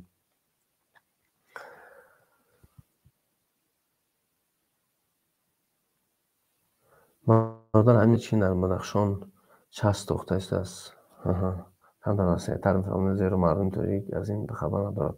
Бародари азиз, дар ин бора бояд як барномаи хуб таҳқиқ шуда кард. ҳозир ман масалан дар инҷо наметавонам ки хидмат донои ҷаҳон бигирам, бахшиш дар ин бора суҳбат кунам. ҳар тарафе ки боша набоша, дар ҳолати ҳозира чин барои мо хатар дорад ва хатаршам Раҳмонов аст. агар ки Раҳмонов набоша, ҳукумати оянда ҳатман метавонад ки бо ҳамсояш хуб боша. Мо масалан дар оянда наметавонем ки бигем марзумон бо чӣ мебандем. Ин кори пур аз ҳамоқат аст. Аммо мо бояд гуфтам ки ҳамин миллатсозӣ дошта бошем ва мо барои будани ягон қувваҳои хориҷӣ дар кишвар розӣ нестем. чӣ чин бошад ва чӣ дигар кишварҳо барои амнияти як кишвар хатар дорад. барои амнияти миллии як кишвар хатар дорад. барои ки масалан ҳозир як радиои озодӣ буд, ба фикрам аз мардум мепурсид дар кӯчаҳо, як хабарнигори радиои озодӣ буд, ба фикрам мардум аксар мегӯянд ки хай аз он тараф агар ягон кас дохил шуд, Русия моро ҳифз мекунад, ба ҳамон хотир ҳифозат мекунад, ба ҳамон хотир мо бояд ҳамин ақидаро аз мардум берун кунем. Чаро ки имрӯз як кишвари ба номи Изроил метавонад ки чанд баробар аз Тоҷикистон кӯчактар боша, аммо битона миллатсозӣ бикунад, битона худаш тамоми чизои муҳимша ҳифозат кунад, мо чаро натонем? Мо иншоалло ба амр аз Худо, ман барои шумо ба боварӣ комил ин гапа гуфта метавонам ки Худованд рӯзеро овард ки мо воқеан тақдирсоз бошем, кори мо барои миллат бошад, дар дохили кишвар мо битонем коре анҷом бидем, як Тоҷикистоне бисозем ки ҳар тоҷик ба гирифтани номи Тоҷикистон фахр бикунад. мо тамоми чиза ҳамин урани Тоҷикистон, ҳамин шӯравӣ аз урани Тоҷикистон бомби атомӣ сохт. ҳамин хел нест? ҳамаи шумо хуб медонед. хуб, дар бораи барномаҳои низомим зиёд суҳбат намекунам. барномаҳои низомӣ мукаммал ҳамаш навишта шуданд. ман чӣ тавр мебинам ояндаи Тоҷикистона ва мо чӣ тавр метавонем худмона ҳифозат кунем аз душманҳо ва яъне ин барномаҳо ҳастанд, ҳатто навиштагӣ ҳастанд ин чизҳоро, аммо баъзе чизҳое ҳастанд ки онҳоро бояд нагуфт, баъзе чизҳое ҳастанд ки онҳоро бояд анҷом дод. дар бораи сохтани як низоми мукаммале ки битавонад аз ҳама тариқ хуб бошад, барнома ҳаст.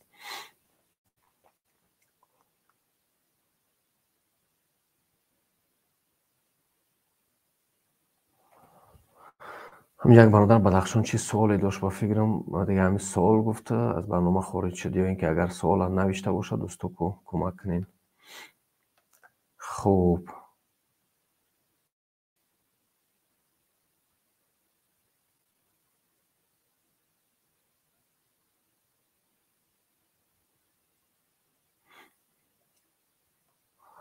برادر ایشان که در لندن بود گفت که اگر تاجیکستان آزاد کنیم تاجیکستان ای روسیه میکنیم چون گپ نگفت میکنم برادر موحد او کی تاجیکستان از روسیه جدا میکنیم چون گپ گفته باشه خب او فکر خودش است او عقیده خودش است یعنی دیدگاه خودش است وقتی که یک حکومت یک حزب یا اینکه یک حرکت سر قدرت میاد هیچ وقت باید فکری اون نداشته باشه که ما با دیگه دولت ها دشمنی کنیم نه ما سطح زندگی مردم خود ما خوب میکنیم وقتی که سطح زندگی مردم ما خوب باشه وقتی که ما مردم مهاجر ما در داخل کشور باشه دیگه از نگاه سیاسی هم اونا نمیتونن در سر ما ظلم کنن یا اینکه برنامه خود در سر ما پیاده کنن برنامه هایی که اصلا دیگه دولت ها دارن همیشه به خاطر فایده خود اونها است به همون خاطر من شخصا فکر میکنم که در این چیز ملت سازی نیاز داریم ملت ساختیم در اون حالت ما میتونیم که وقتی که ما رو مجبور کردن گپی خود داشته باشیم ملت سازی به همین معناست وقتی که یک ملت ما میگیم اون ملت بتونه که آینده خود دست داشته باشه خوب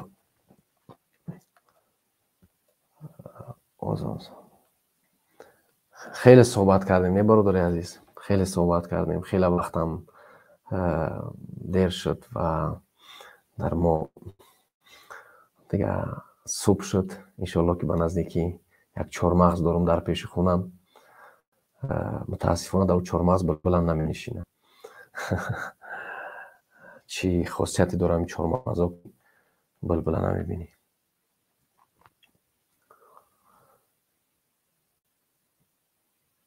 تاجیکان از دیگر ملت ها زیادتر است ولی اتحاد نیست اگر ما تاجیکان ازبکستان تاجیکان افغانستان و دیگر تاجیکان دیگر جمع شویم خیلی زیاد هستیم برادر بله ما تیر یک جا کردن تاجیکانی که از بیرون از کشور هستن باید برنامه مهم سیاسی داشته باشیم این برنامه را باید هر یک مثلا نگاه کنید حکومت امروزی ما در دامی 30 سال یک دانشگاه یک مکتب نه برای تاجیکای افغانستان ساخت نه برای تاجیکای ازبکستان و نه برای تاجیکای دیگر کشورها و هر حکومتی که هر حزبی که سر قدرت میآید هر نفری که حاکم میشه باید که در فکری ملت سازی باشه ملت سازی این کلمه جمع دوستای عزیز به همون خاطر وقتی که ما ملت میگیم همه ملت به نظر میگیریم دیگر ملت ما میتونن در دیگر کشورها باشن اما ما باید که در سر اونها کار کنیم ما باید که اونها را بسازیم وقتی که ملت خود ما امروز در حالت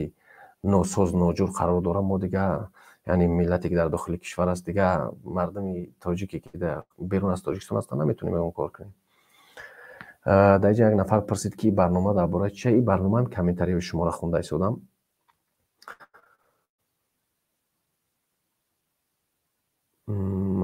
نسیم منوچه سلام علیکم من نو درک گفتم خب تشکر زیاد که درک گفتین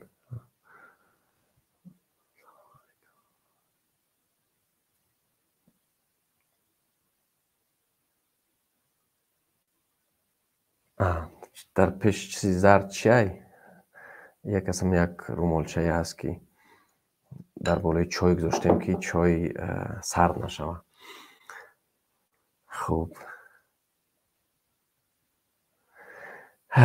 خوب دوست عزیز تا اینجا وقت شما را گرفتیم خیلی صحبت کردیم یک برنامه خوب شد یک صحبت خوب شد که با هم دیگر توانستیم فکر عقیده همدیگر را بفهمیم بشنویم و یک نفر را بشناسیم وقتی که یک نفر در مبارزه میاد وقتی یک نفر در سیاست میاد شما حق دارین که بشناسین اون نفر حق دارین که سوال بکنین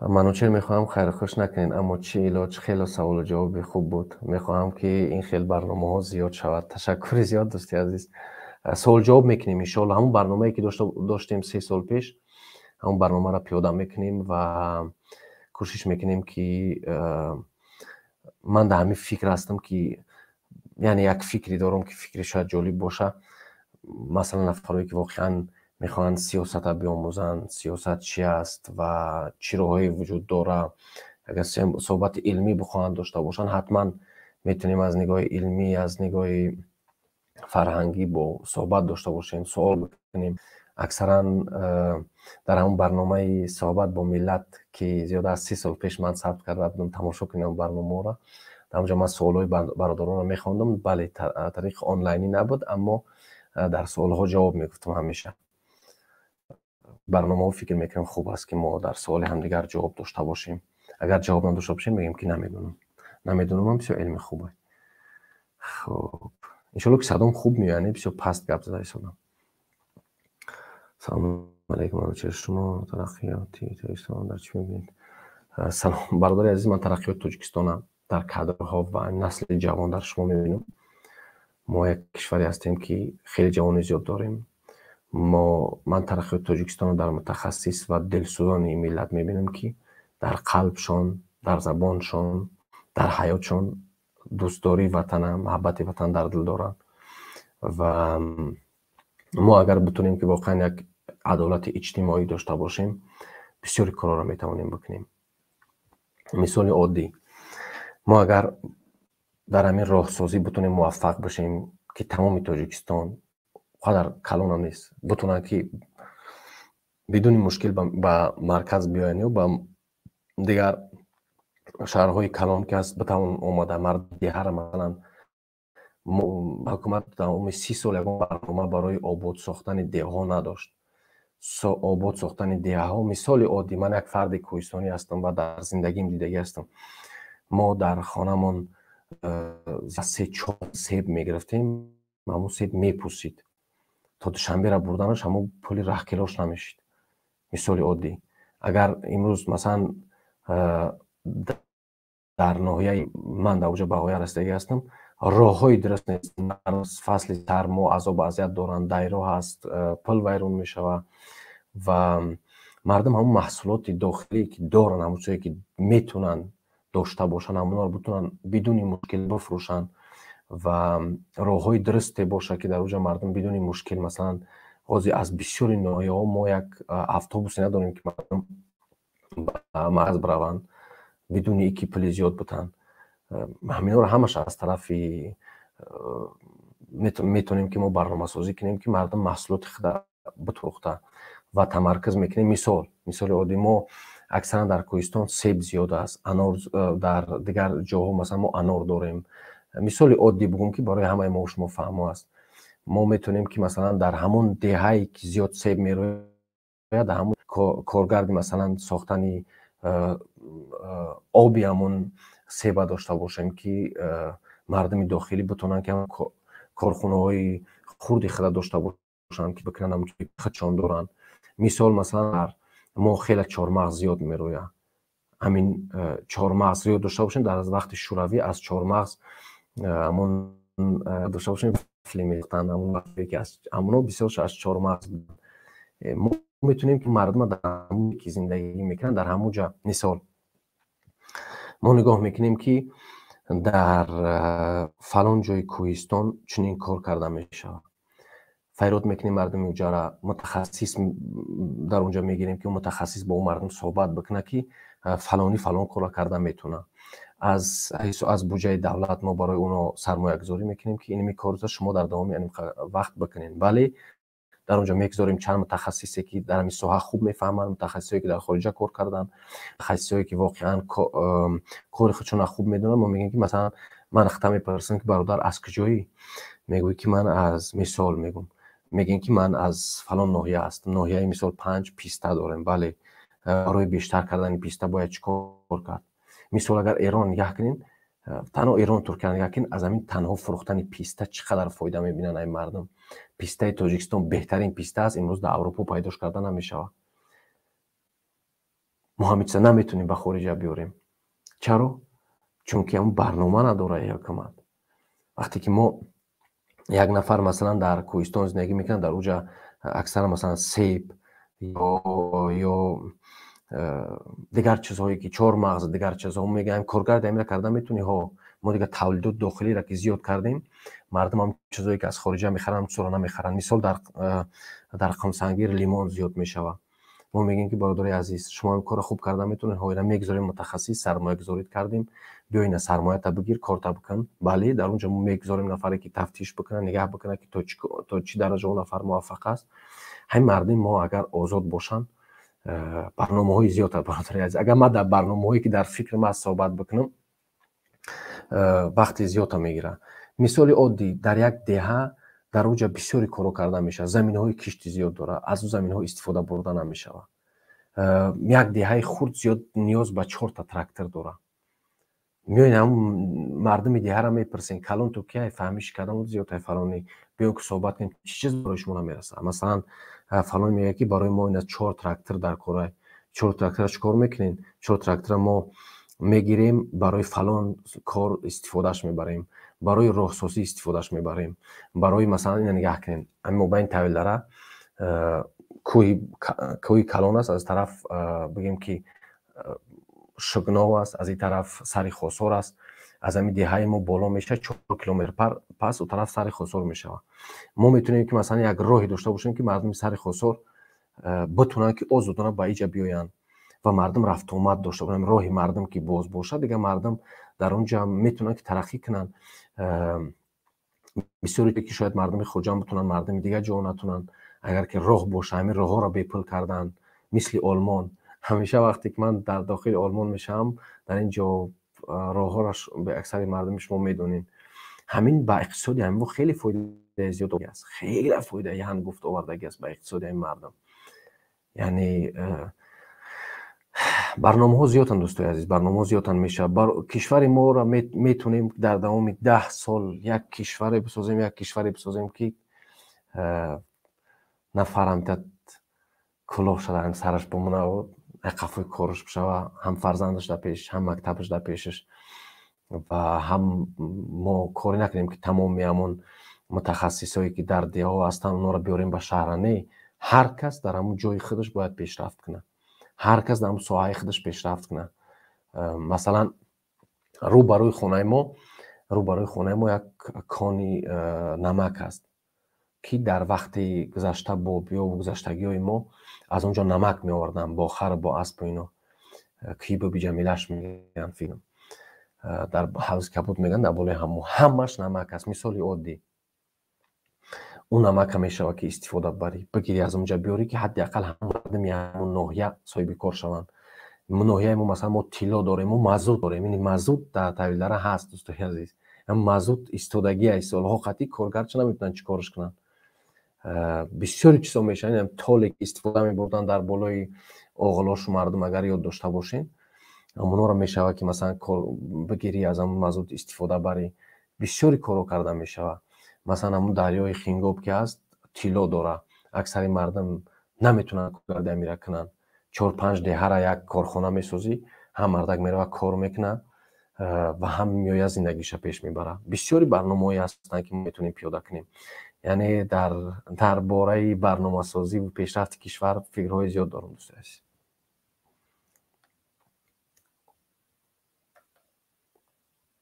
خب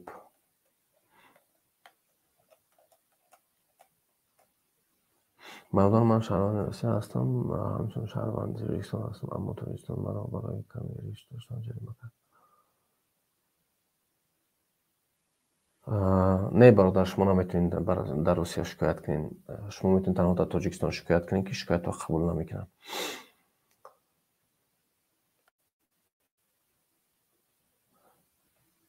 خب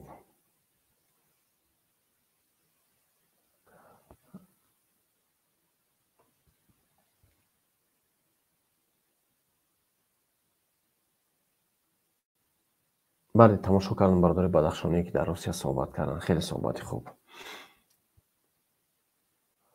وضعی ببین چه چون به خلوت میروند.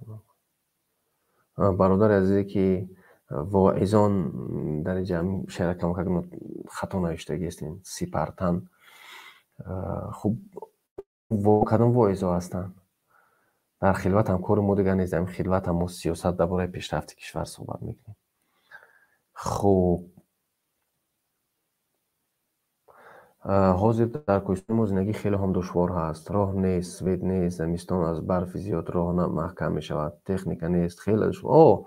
ина шумо нигоҳ кунед дӯстои азиз, ки дар як ноҳияи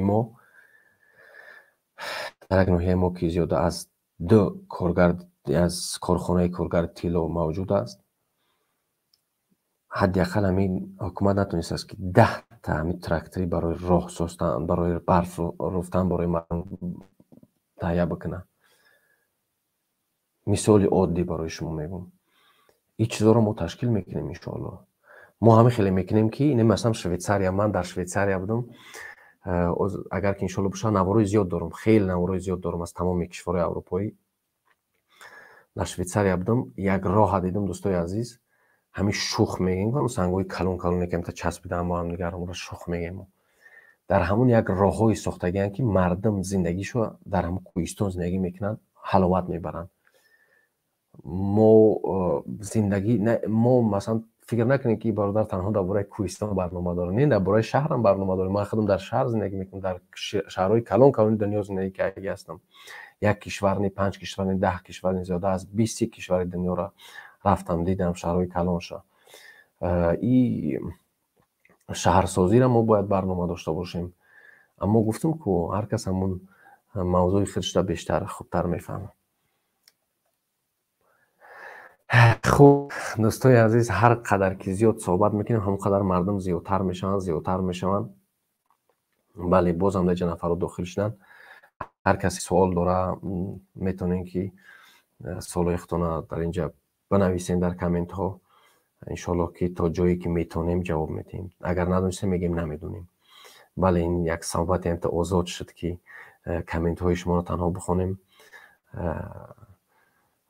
кӯшиш кунем ки дигар барномаҳоро тамошо кунем, ки бештар манро бишносем, ки ман дар чӣ мавзӯъ суҳбат мекунам. ва ҳамон суолҳое ки ҳамеша дар охири навбарҳо мегузорам, ба ҳамон суолҳо ҷавоб диҳем. баъд ҳамин суҳбатҳои онлайниро ки шурӯъ кардем, дигар ҳамон барномаҳоро кам кардем. аммо иншоалло ба наздикӣ боз дигар барномаҳо дорам, ки хабартон мекунам. как бояд дар сиёсати ҷаҳонӣ баромад ва кӯшиш кунем бояд ки бо ҳар забоне ки бошад мардуми дунёро бифаҳмонем. хуб,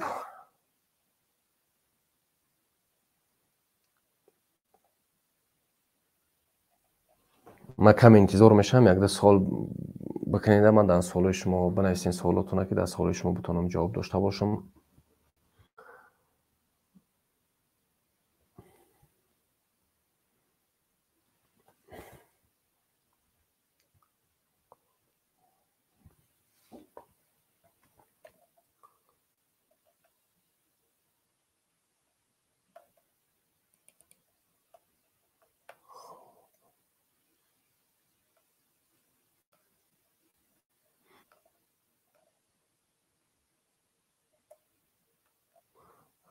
мариамоно ошиқ. хуб, бародарҷон, накушед. ман аз соли 1990 шаҳрванди Русия ҳастам. ҳақ надорам адвокат бигирам? шумо ҳақ доред дар Тоҷикистон адвокат бигиред. аммо дар Русия вақте ки масалан як ҷурм як инсон содир мекунад, баре ки ҳамон ҷурмро содир кардааст, аз нигоҳи қонун дар ҳамон ҷо бояд ки суҳбат карда шавад ва дар ҳамон ҷо бояд ӯро зиндон бикунанд. барои чӣ масалан истирдод мекунед як нафаре аз кишвар ба кишвари дигар, чунки гуноҳ дар кадом кишвари шудааст ва инсон шаҳрванди кадом кишваре ҳаст, дар ҳамон ҷо бояд ҷавоб гӯяд. аммо масъалаи шумо як масъалаи аст дӯстои азиз, ки мутаассифона шумо наметавонед шикоят кунед. яъне метавонед шикояте дошта бошед аз Русия, аммо дар шикоятон ҷавоб намегиред. аммо вақт дошта бошед, шароит дошта бошед, бикунед ҳамон корро, боз барои мардум метавонед ки дар ин ҷо бигӯед. аммо аз нигоҳи қонунӣ агар ман барои шумо бигӯям, дар Тоҷикистон метавонед ки шикоят кунед. чунки шаҳрванди Тоҷикистон ҳам ҳастед. агар танҳо шаҳрванди Русия мебудед, израм дар сари шумо мешид, шумо метавонистед ки биёед ба Русия адвокат бигиред, шикоят баред. аммо дар замоне ки шумо ду шаҳрвандӣ доред ва чуне ки медонед, шаҳрвандӣ як тоҷик аз дасташ гирифтан осонтар аз ҳамон як пиёлаи чоя нӯшидан аст.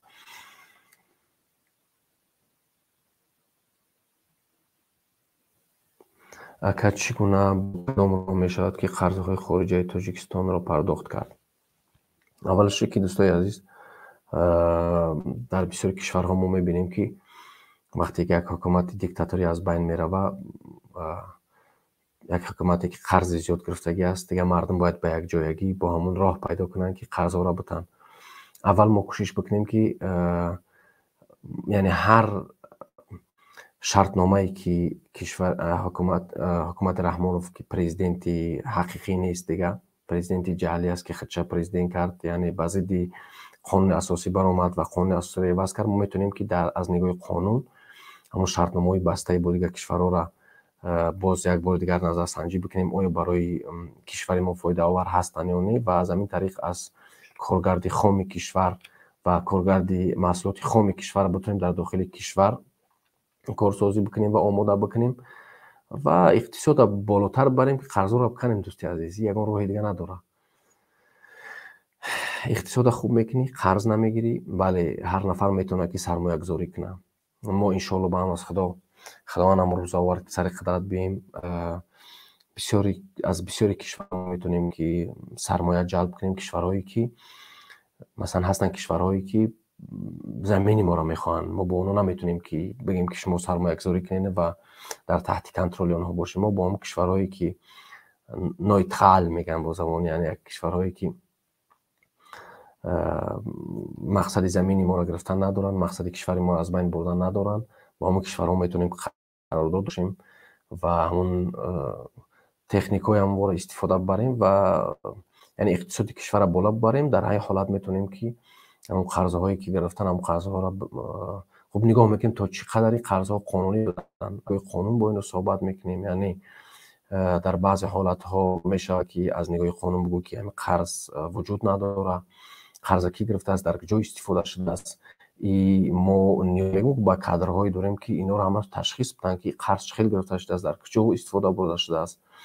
و از جامعه جهانی خواهش میکنیم که مراجعت میکنیم به جامعه جهانی که همون پلهایی که دزدیده شدن از کشور، هم آبشارهایی که پلهای تاجیکستان در اونجا هستن، پل ملت تاجیک در اونجا، وظیفه‌دارها حکومت‌دارای امروزه بودن و پلها را برگردونیم و از همون حساب میتونیم که ما پرداخت بکنیم قرض‌های خارجی را.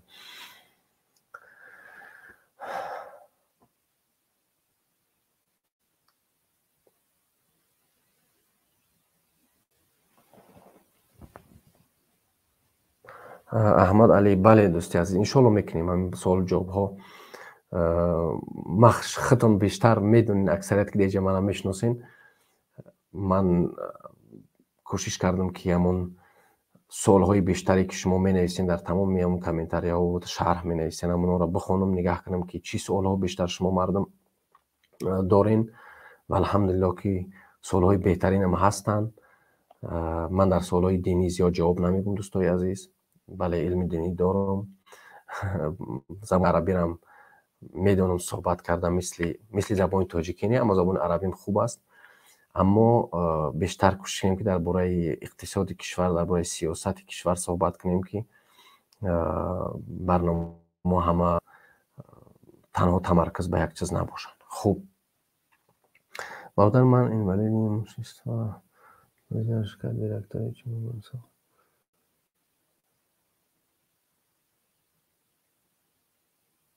برادر من این ولی تیموش نیست و ما دزدیدن شرکتی دیرکتور چیده سمت.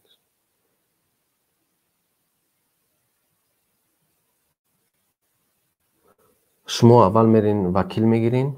وقتی که شما وکیل گرفتین، با وکیلتون آشناس میکنین با همون مشکلی که دارین و وکیل شما میتونه که مراجعت کنه. وقتی که وکیل شما با سود مراجعت کرد، در اوجه نگاه میکنن، اما اکثرا متاسفانه سودهای ما هم فروخته شده هستند، تمام کار با پول حل میشود و هم خاطر ما امروز باید تمرکز تنها داشته باشیم که همین سیستم را از بین ببریم و سردارهای همین سیستم را از بین ببریم تا اینکه موفق باشیم، بتونیم که هر یک نفر بتونه که شکایت کنه و به حق خود برسه. اما باوری را داشته باشیم که در حکومتی که آینده میآید، در اوج هر یک نفر میتونه شکایت کنه چی کاری کشیدگی از پیشه که 10 سال پیش باشه، 20 سال پیش باشه. وقتی در بالای مالکیت صحبت میروه، مالکیت حتی میتونین از نگاه قانون 10 سال بعدم 15 سال بعدم شکایت کنین. یک نفر اومده باشه خانه شما یا زمین شما رو گفته باشه، وقتی که حکومت عادل نباشه، سود عادل وجود نداشته باشه، در این حالت شما میتونین که بعد 10 سال بعد 15 سال هم شکایت بکنین و به حقیقت برسین. خوب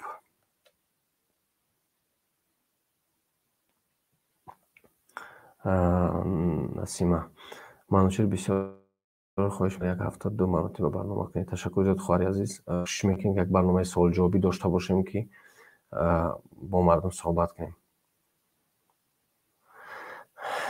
خوب قرض تاجیکستان دوستای عزیز خیلی زیاد است. 1 میلیارد 700 میلیون است به فکرم همتا نشان میتن، اما ما فکر میکنم که بیشتر است. حکومت نوآمدگی آسان نمیشوه. قرضهای تاجیکستان خیلی زیاد هستند. میگم که باید تشخیص کرده شود که قرض از کجا گرفته شدن، با چی مقصد داده شده است و با این پولها چیکار کرده شده است. وقتی که ما مثلا همون کشوری که ما میگیم شما این قرض بتین، ما باید مراجعت بکنیم به سود بین المللی. اگر که در داخل کشور با او کشور نتونیم هم صحبت بشیم، یعنی کارا زیادن. اینجا کادرها باید آماده باشن که کار خیلی زیاد است. انشالله که در حکومت آینده فکر میکنم که بسیاری متخصص صاحب کار میشوند و میتوانند که برای پیشرفت کشور کمک ساز باشند.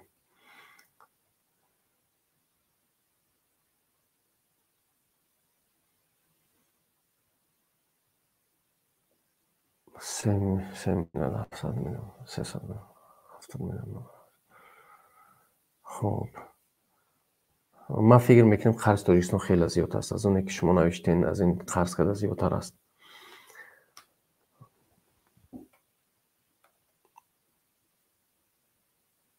ما خوب زیاد.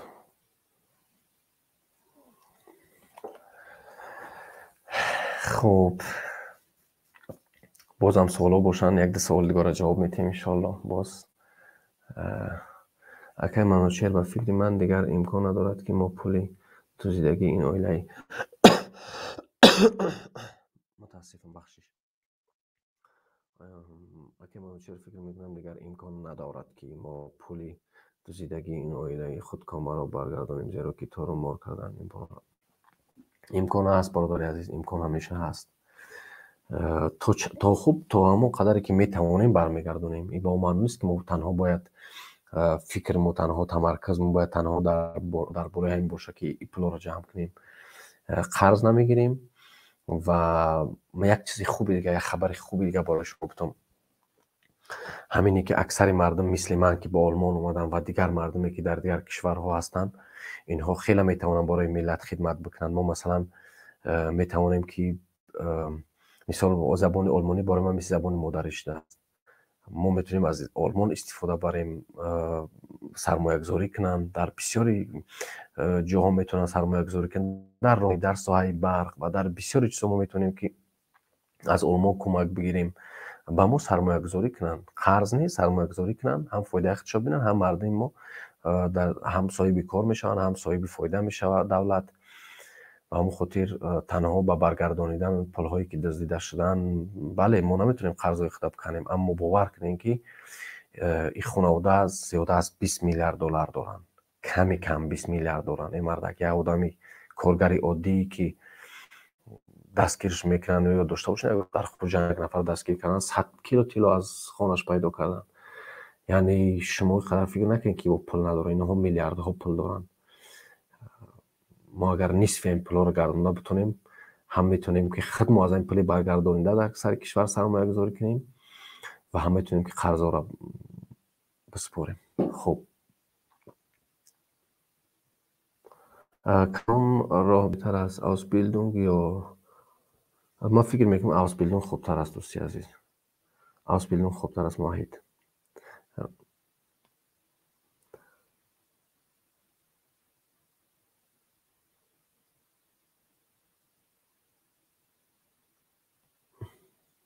تشکر زیاد برادر عزیز، تشکر زیاد. Ausbildung با Ausbildung اینجا آموختن یک کار است. فکر میکنم ما خیلی نیاز داریم. اکثر جوانایی که در اینجا اومدن اگر آسبیلدون بکنن خیلی خوب میشه. وقتی که آسبیلدون کنین به شما در جا قرار بستین، بعدی باز میتونین یک برین دانشگاه بخونین، باز برین یک کار دیگه کنین. یعنی آسبیلدون کردن امروز مثلا ما در آینده کادر در کار داریم. امروز وقتی که ما یک کشور، وقتی که مخالفین به سر قدرت آمدن، در اونجا اینترنت خوب میشه و ما میتونیم که زیاده از 100,000 نفر خارجی را با کار تامین کنیم. مثال درباره آیتی، اینفرماتیک، ما نیاز داریم به اینفرماتیک. امروز اگر جوانای ما که در آلمان هستن و در دیگر کشورها میتونن که در همین سیستم آیتی و اینفرماتیک بشن که ما در آینده نیاز به چیز خیلی داریم و مهم هم است. یعنی هر کس به همون چیزی که میفهمه باید بروه. آسبیلدون فکر رای خوبی است و خودم فکر میکنم که یک آسبیلدون میکنم. خوب، مریم اکابیر و خواهرین یا که برادرین راستی سوالتون در چی سوال برادرشون اگر در تاجیکستان جای کار تامین کنند ما برای گرفتن شهروندی دیگر دولت مجبور نمیشیم؟ بله دوستی عزیز، شما درست میگویید. اگر همین وضعیت رفتن گیرد حال تاجیکان صلح‌گرا میشود، در این مسئله چی فکر داری عقیده داری؟ بله، این یک سوالی است که سوال ناامید کننده است، چون که میدونین کوشش میکنم که در این سوال ناامید کننده جواب ندم، اما از نگاه من انشالله چون این حالت دوام نمیکنه. ما هدف ما تغییر دادن این سیستم دیکتاتوری است و این را تغییر میتیم. اما اگر چون این حالت دوام کنه، مثال بعد 10 سال، اگر 10 سال همین حالت دوام کنه، بعد 10 سال شاید که ما با 15 میلیون برسیم، با 13 میلیون نفر برسیم. ما اکثر مردم مهاجر میشن، میروند و شما دیدین که اکثر مردم شهروندی روسیه را میگیرن و دیگه کشورها را. به همین قضیه دیگه از کشور ضعیف شدن میگه دیگه. تولیدات خارجی، سرمایه گذاری در اونجا بسته میشه و کشور تبدیل میشه به یک کشوری که هر کسی هر کار بخواد میکنه. از همه بدبختیش همین است که اگر حالت همین طور دوام کنه، من متاسف هستم اکثر جوانهایی که امروز مکتب میخونن با اونها صحبت میکنی، 95% مردم مکتب خون امروزه ما سواد ندارن، فهمیش ندارن. با این مردم تنها میتونیم که تولیدات غلامی داشته باشیم، تنها کارگرها. و باید چیز دیگر فراموش نکنیم که اکثر مردم که به خارجه میرن، اونها باز بر میگردن و برای اونها باید پول داد. پیرانسالان در اونجا زیاد میشوند. کشور هر قدر که مردم زیاد شدن قدر مشکل زیاد میشود. فرهنگ از بین میره و زبان تاجیکی ما که مثلا صحبت میکنیم از بین میره و به این معنی نیست که یک مردم اگر از بین رفت کشور از بین رفت زندگیش خوب میشه، زندگیش بدتر شدن میگیره. به همون خاطر ما باید ناامید نباشیم و هر کس هر روز یک قدم به پیش بزنه که بتونیم کشور از این احوال بیرون کنیم. خوب،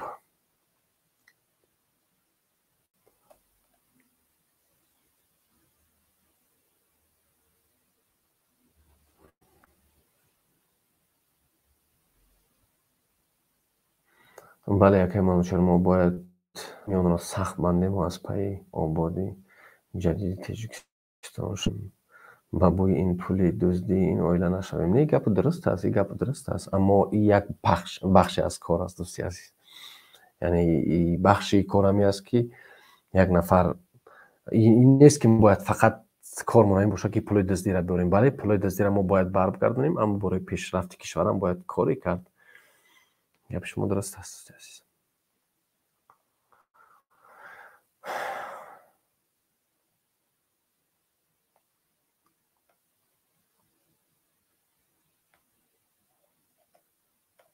ماشاءالله خیلی سوال بارون کردین، در خیلی سوالاتون جواب گرفتین، اما این چیز به خاطر داشته باشین که هر یک نفری که در سیاست است، سیاست مدار میدونه، اونمون از نقطه نظر خود بگیم که در اون سوال جواب میگه و شما میتونین که راضی باشین یا که راضی نباشین. این مسئولیت به دوش شما گذاشته می شود. به خاطر هیچ وقت فکر نکنید که آدم خالی از خطا است. هیچ وقت همیشه تحقیق کنین، همیشه کوشش کنین که یک سوال از یک جا پیدا کردین، باز در یک جا اون سوال مطرح کنین چی جوابی برای شما داده می شود و خودتان عقیده خودتان بسازین، فکر فهمش خودتان بیشتر بکنین. خوب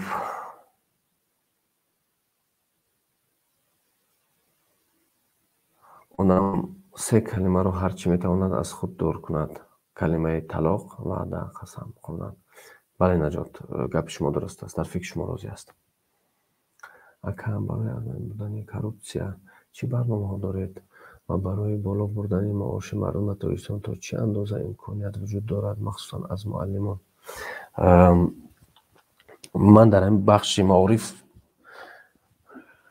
در بخش معارف که شما معلم ها گفتین، برای کورپسیا از بین بردن وقتی که ما یک جامعه ساختیم، به خاطر چی ما میگیم مردم باید سیاسی بسازیم؟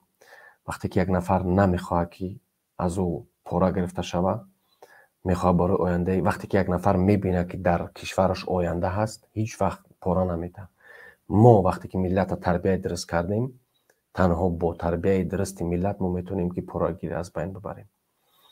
ما کادرها میسازیم. ما برای معلم ها گفتیم معلم ها را باید که معاششون بالا برده شود. معلم ها اصلا در معارف باید سرمایه گذاری خیلی مهم باشه. ما فکر میکنم حکومت جدیدی که میآید تمرکزش از اول باید در بالای معارف باشه و نفرایی که در معارف کار میکنن باید که پول خوب بگیرن، معاششون خوب باشه. در اون حالت ما میتونیم که زیاد متخصصین تاجیکی که در بهترین دانشگاه دنیا در اونجا معلم هستن و درس میدن، اونها را ما میتونیم بیاریم. راهاش زیاد هستن، همین که ما بتونیم که همین تولیدات داخلی کشور را زیاد کنیم، همین مواد خام کشور، اگر ما بتونیم مثلا کارخانه ها بسازیم که مواد خام کشور را بتونیم خدمت در داخل کشور صاف تازه بکنیم و بتونیم با دیگر کشورها فروخته، در این حالت ما میتونیم هم پول داخلی خوب داشته باشیم و از نگاه دیگر همین عدالت وقتی که باشه، وقتی که عدالت هست، وقتی که مثلا همون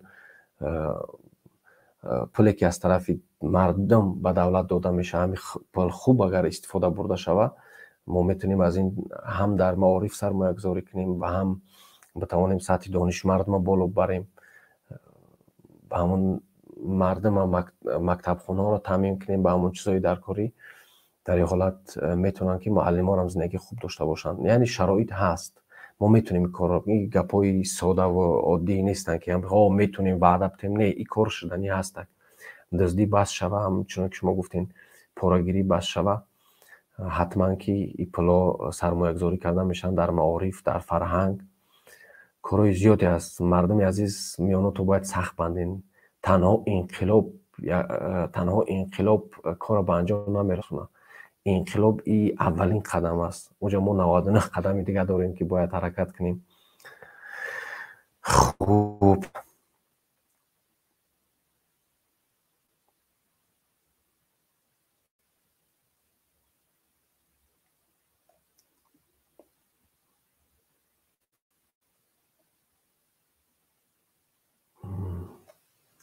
مادر احمد خوب دیگه یک سال گذاشتن. درباره متحد شدن ما صحبت کردیم و همیشه صحبت میکنیم. این بیماری را ما از مردم باید دور کنیم. این بیماری یعنی تا در همین سطحی که ما امروز قرار داریم، در همین جامعه سیاسی که من قرار دارم و دیگر برادران از دیگر منطقه ما تونستیم همین کار پیروز شیم در سر این بیماری و همون محلگرایی و تعزیج هستی حق نداری، تعزیج هستی حق نداری، همین از بین ببریم و هر کس در اینجا فکر عقیده خود، اندیشه خود داشته باشه. من فکر میکنم که مردم هم چه طرفداری میکنه. مردم ما با هم دیگر، همه با هم دیگر نزدیک هستند. بیاین هم اکثر دیه ها یک دیه مثلا یک عروس آوردگی هستند از دیگر ناحیه، از دیگر منطقه ها، با دیگر رسوم، با دیگر فرهنگ ها. مثلا ما همه با هم دیگر خوش تبار هستیم. ولی یک چیزی دیگه جالب درباره تاجیک‌ها امروز گوش کردم، تاریخ تاجیک‌ها را. اصلا ما مردم تاجیک یک در اول پیدایش 1700 سال پیش از میلاد، یعنی پیش از تولد حضرت عیسی، ما یک مردم جنگی و یک مردم مبارز بوده هستیم. من امروز هم تاریخ را گوش کردم، خیلی حلاوت بردم. باز هم همین امیدم زیادتر شد، یعنی امیدم باز هم بیشتر شد که بله، ما را کوشش کردن که از همه طرف خاموش میکنن، قلب ما را خاموش کنن، ناامیدی را به سر ما بیارن، ما را به محله ها تقسیم کنن، ما را به ناحیه ها تقسیم کنن.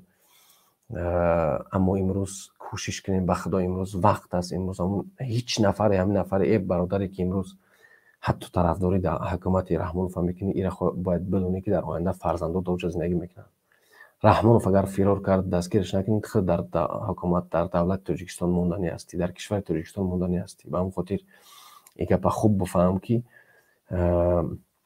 تنها اون 4 خانه ساخته ای که در دوشنبه ساختن، اون خانه ها را نگه نکه 100 کیلومتر دورتر از شهر برابر میبینی زندگی مردم. خوب، سلام دوستی عزیز، اینوایت کنید در تاجیکستان.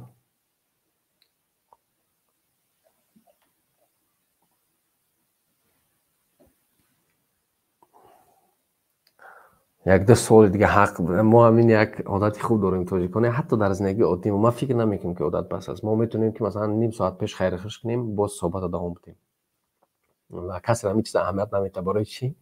برای که این در خون ما نشسته است. ما فکر نمیکنیم عادت بد باشه.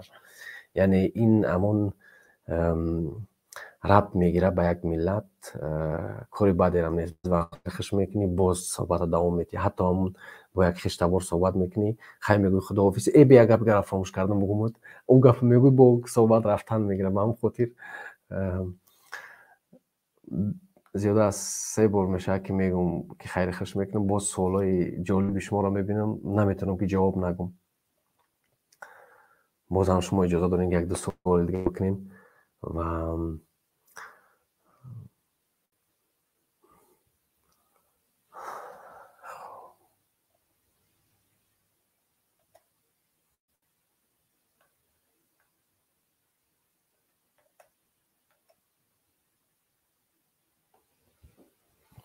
مکتب سامانی جمع کردم برای دیگری با سالی نو و کده خوی حتی استادن دانشون بگن تمام دیگه هیچی ندارم. ما تاجیکستان همه با ما تاجیکستانی و همه با هم دیگر یک پارچه قلب هستیم. بدخشانی و گلابی سعودی و غربی همه تاجیکستانی هستیم و این چنین برادر ازبک زبان. خیر خوش نکنین. میخواین که اینجا 24 ساعت برنامه داشته باشیم؟ بله، وقتی که برنامه سوال جواب میشه و جالب است. ما اصلا مردم فارس دوست می‌داریم با هم دیگر صحبت کردن، در سوال‌ها جواب گفتن. وقتی که یک نفر صحبت میکنه، وقتی احساس میکنیم که ما از اون صحبت یک خوبی‌های میفهمیم و در سوالمون میتونیم جواب باشیم. بعد یک چیز دیگر فراموش نکنین، وقتی که سوال میکنین، در این سوال تو شما بتونین که در اینترنت جستجو کنین که در این سوال شما چی جواب پیدا میکنین و تنها به یک جواب شما قانع نشین. هیچ وقت یک انسان جدا از خطا نبینین. یک انسان میتونه در یک سوال جواب خطا داشته باشه، یک انسان نمیتونه که بیگناه باشه، یک انسان نمیتونه که بی ضعف باشه، بی کمبودی باشه. به خاطری که مثلا در اینجا طالب علم زیاد نشستین، تشکر زیاد به همه. اکثر نفرایی که دانش آموز هستند، معلم ها و حتی پروفسور ها می نویسند در همون شماره برنامه سوگند به قلم که هست، در آخرین برنامه سوگند به قلم تماشا کنین. در اونجا اکثریت ها می نویسند، فکر عقیده خود در اونجا می نویسند برای ما. تشکر به همه شما. یعنی دانش آموز می شناسه. و همون خاطر کوشش بکنیم که سوال و جوابمون در دایره علم باشه، در دایره خودکفایی نباشه، خودکفا نباشیم. خوب،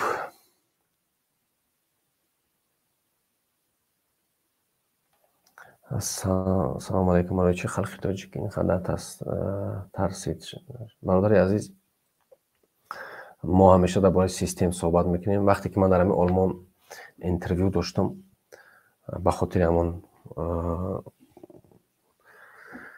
قبولش میگن درخواستی کرده بودم وقتی که اینترویو داشتم گفتن مقصد هدف شما چی است؟ همین سوالی که خودتون در جا گذاشتین. من گفتم که مقصد هدف ما پیروز شدن بر سر سیستم. بعد در اونجا از من سوال کرد که چی سیستم، چی مقصد چی است، کدام سیستم، کدام کشور؟ مردم خیلی مردم فهمیدن. در پولش در زیاده از 4-5 سال پیش جواب داده بودم که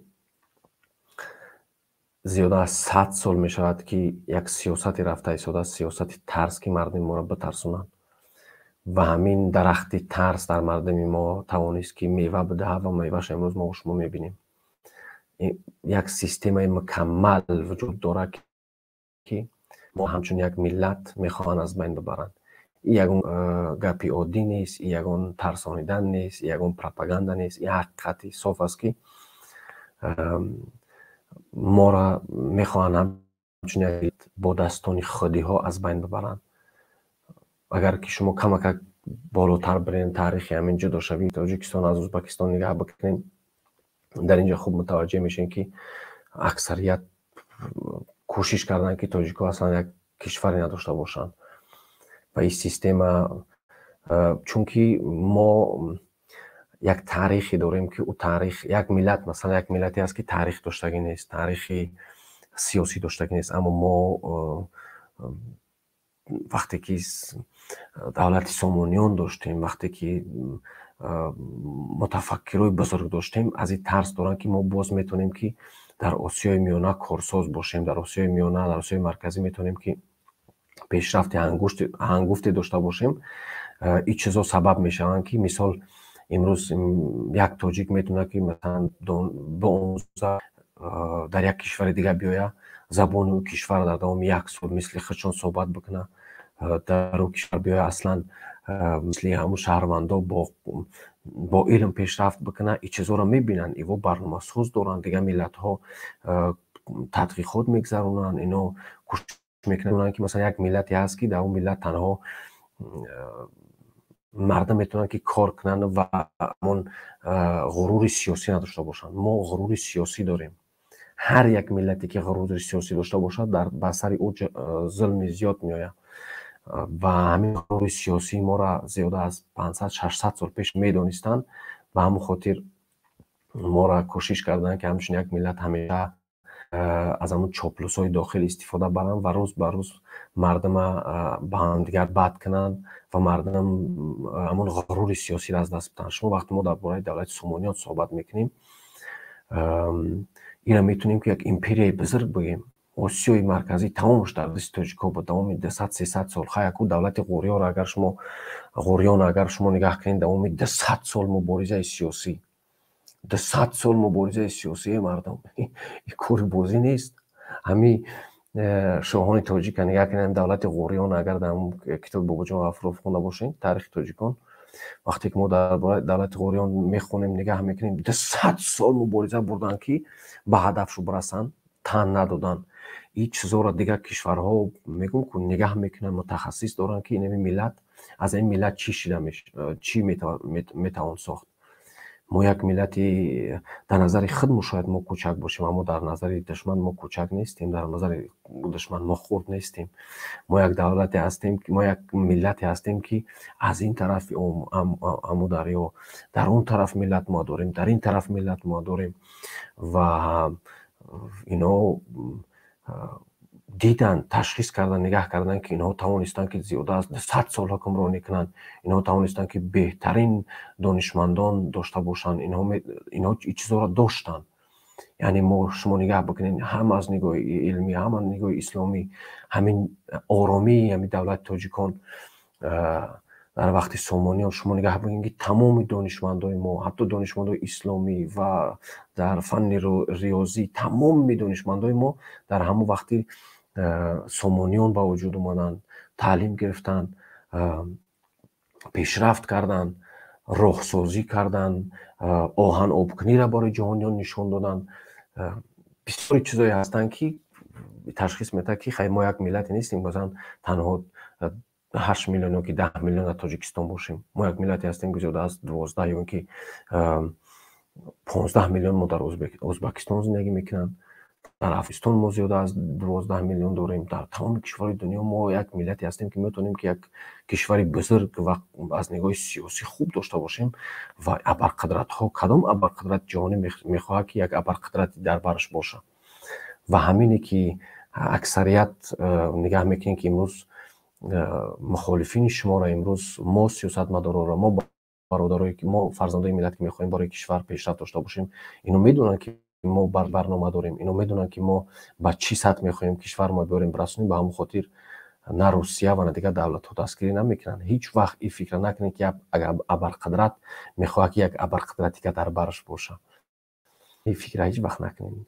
با همون خاطر اگر که ما ملت تاجیک یک جای بیاییم بسیاری کارا کردن میتونیم، چون که ما در این طرف مرز ملت خدمت داریم، در این طرف مرز ملت خدمت داریم، در یعنی گرد و گوشه ما حتی چین نگاه کنین هم مرزی که ما با چین داریم تاجیک‌ها زندگی میکنن.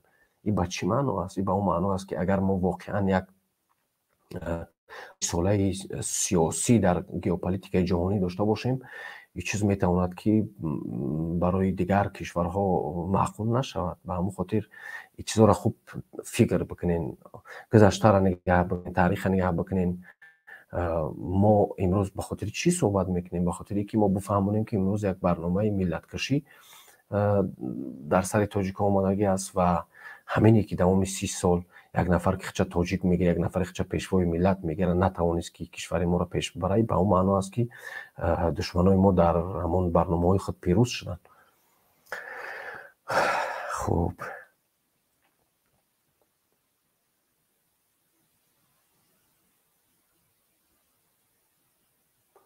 برنامه خود را درباره خدمت حربی میگفتید. شما خدمت حربی را چگونه میبینید؟ خدمت حربی در تاجیکستان چگونه باید باشه؟ برادر در این سوال جواب نمیتونم، نه به خاطر که نمیدونم، به خاطر که این در این باره باید زیاد فکر کرد.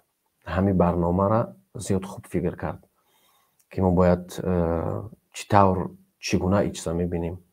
ولی میگم که وقتی که خدمت حربی، وقتی که ما یک ارتش درست میسازیم، در اون وقت نیاز نیست ما مردم مجبورن به خدمت بریم و ما میتونیم که مردم خود با اختیار خود بتونن که خدمت برن انتخاب کنن خدمت و این چیزا نمیتونیم ما نبگیم که هر یک نفری که در خدمت میره و عسکری میره و باید که با او کمک کرده شود، باید برای او ماهانه داده شود که مثلا یک نفر زندگی داره باید پیشرفت بکنه.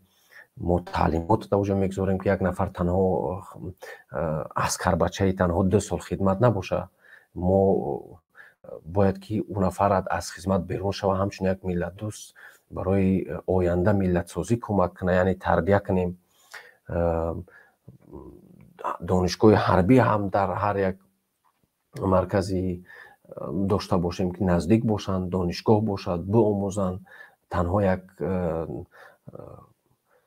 تیر کردن، تنها جنگ برای اونو نشون ندهیم، اونو را هم پیشرفت نشون بدهیم. یعنی برنامه علمی در سر همه اینا داشته باشیم. میره یک سوالی هست که دوست عزیز باید که در این سوال 1 ساعت نیم ساعت در این سوال باید خیلی زیاد صحبت کرد، چون که وقتی که ما درباره عسکری صحبت میکنیم، این عسکر بچه‌ها در آینده گنرال هستند، این عسکر بچه‌ها در آینده رهبر یک ارتش میشوند. به همون خاطر در این سوال باید خیلی کنجکاوانه صحبت کرد. یک سوالی هست که ایرا از نگاه ملت سازی باید نگاه کرد. به همون خاطر یک سوالی هست که باید یک کل برنامه در این باره صحبت شود. خوب،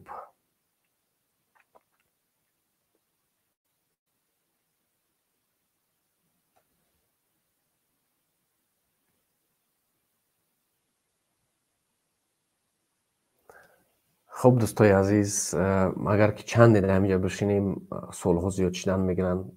خدا شاهده که منم خیلی دوست می‌دارم با شما صحبت کنم. سوالات طالب، سوالای علمی، اگر چند دقیقه صحبت کنیم خیلی گرم رفتن میگیره.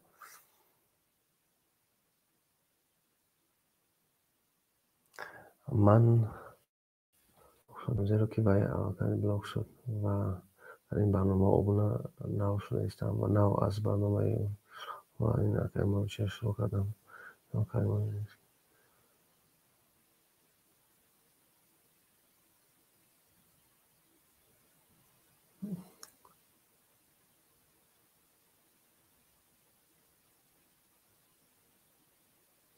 خوب، به همه خواهران و مادران دیجه هستند تشکر زیاد میگم. با بزرگان و کلانها با شما خداحافظی میکنم. در برنامه سوگند به خلم که روز پنجشنبه است، کوشش بکنین حرکت بکنین، باز پخش بکنین که برنامه خوب باشه و هم برنامه را تیار کرده ایستاده هستم. هم برنامه علمی باشه، هم برنامه باشه که بتونیم خوب صحبت بکنیم.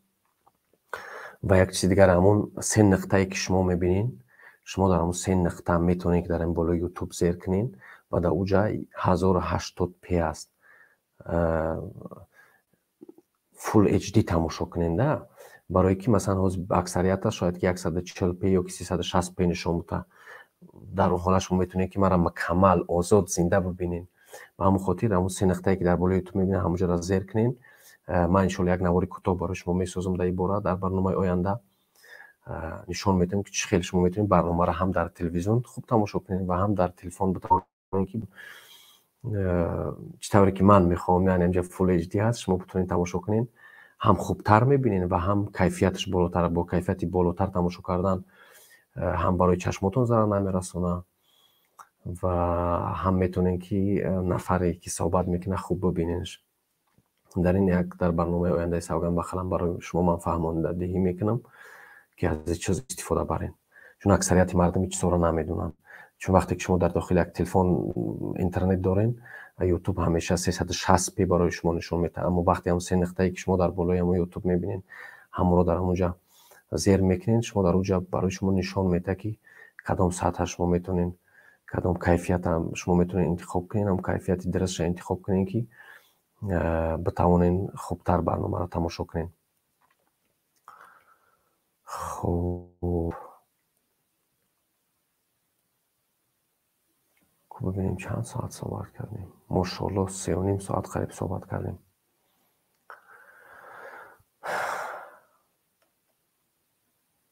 خوب، دعوان الله باشین، خدا نگهدارتون باشه. دیگه نوار رو تماشا کنین، نفری که آبونه نیستین آبونه بشین و کوشش بکنین که سخن علم طرفداری بکنین، بتونیم که یک ملتی فهمیده باشیم. اگر ما بفهمیم واقعا که ما کی هستیم، ما بدونیم که ما چه تاریخ داشتیم، گذشته های ما کی بودن و آینده را دربارش فکر کنیم، ما حتما پیشرفت میکنیم.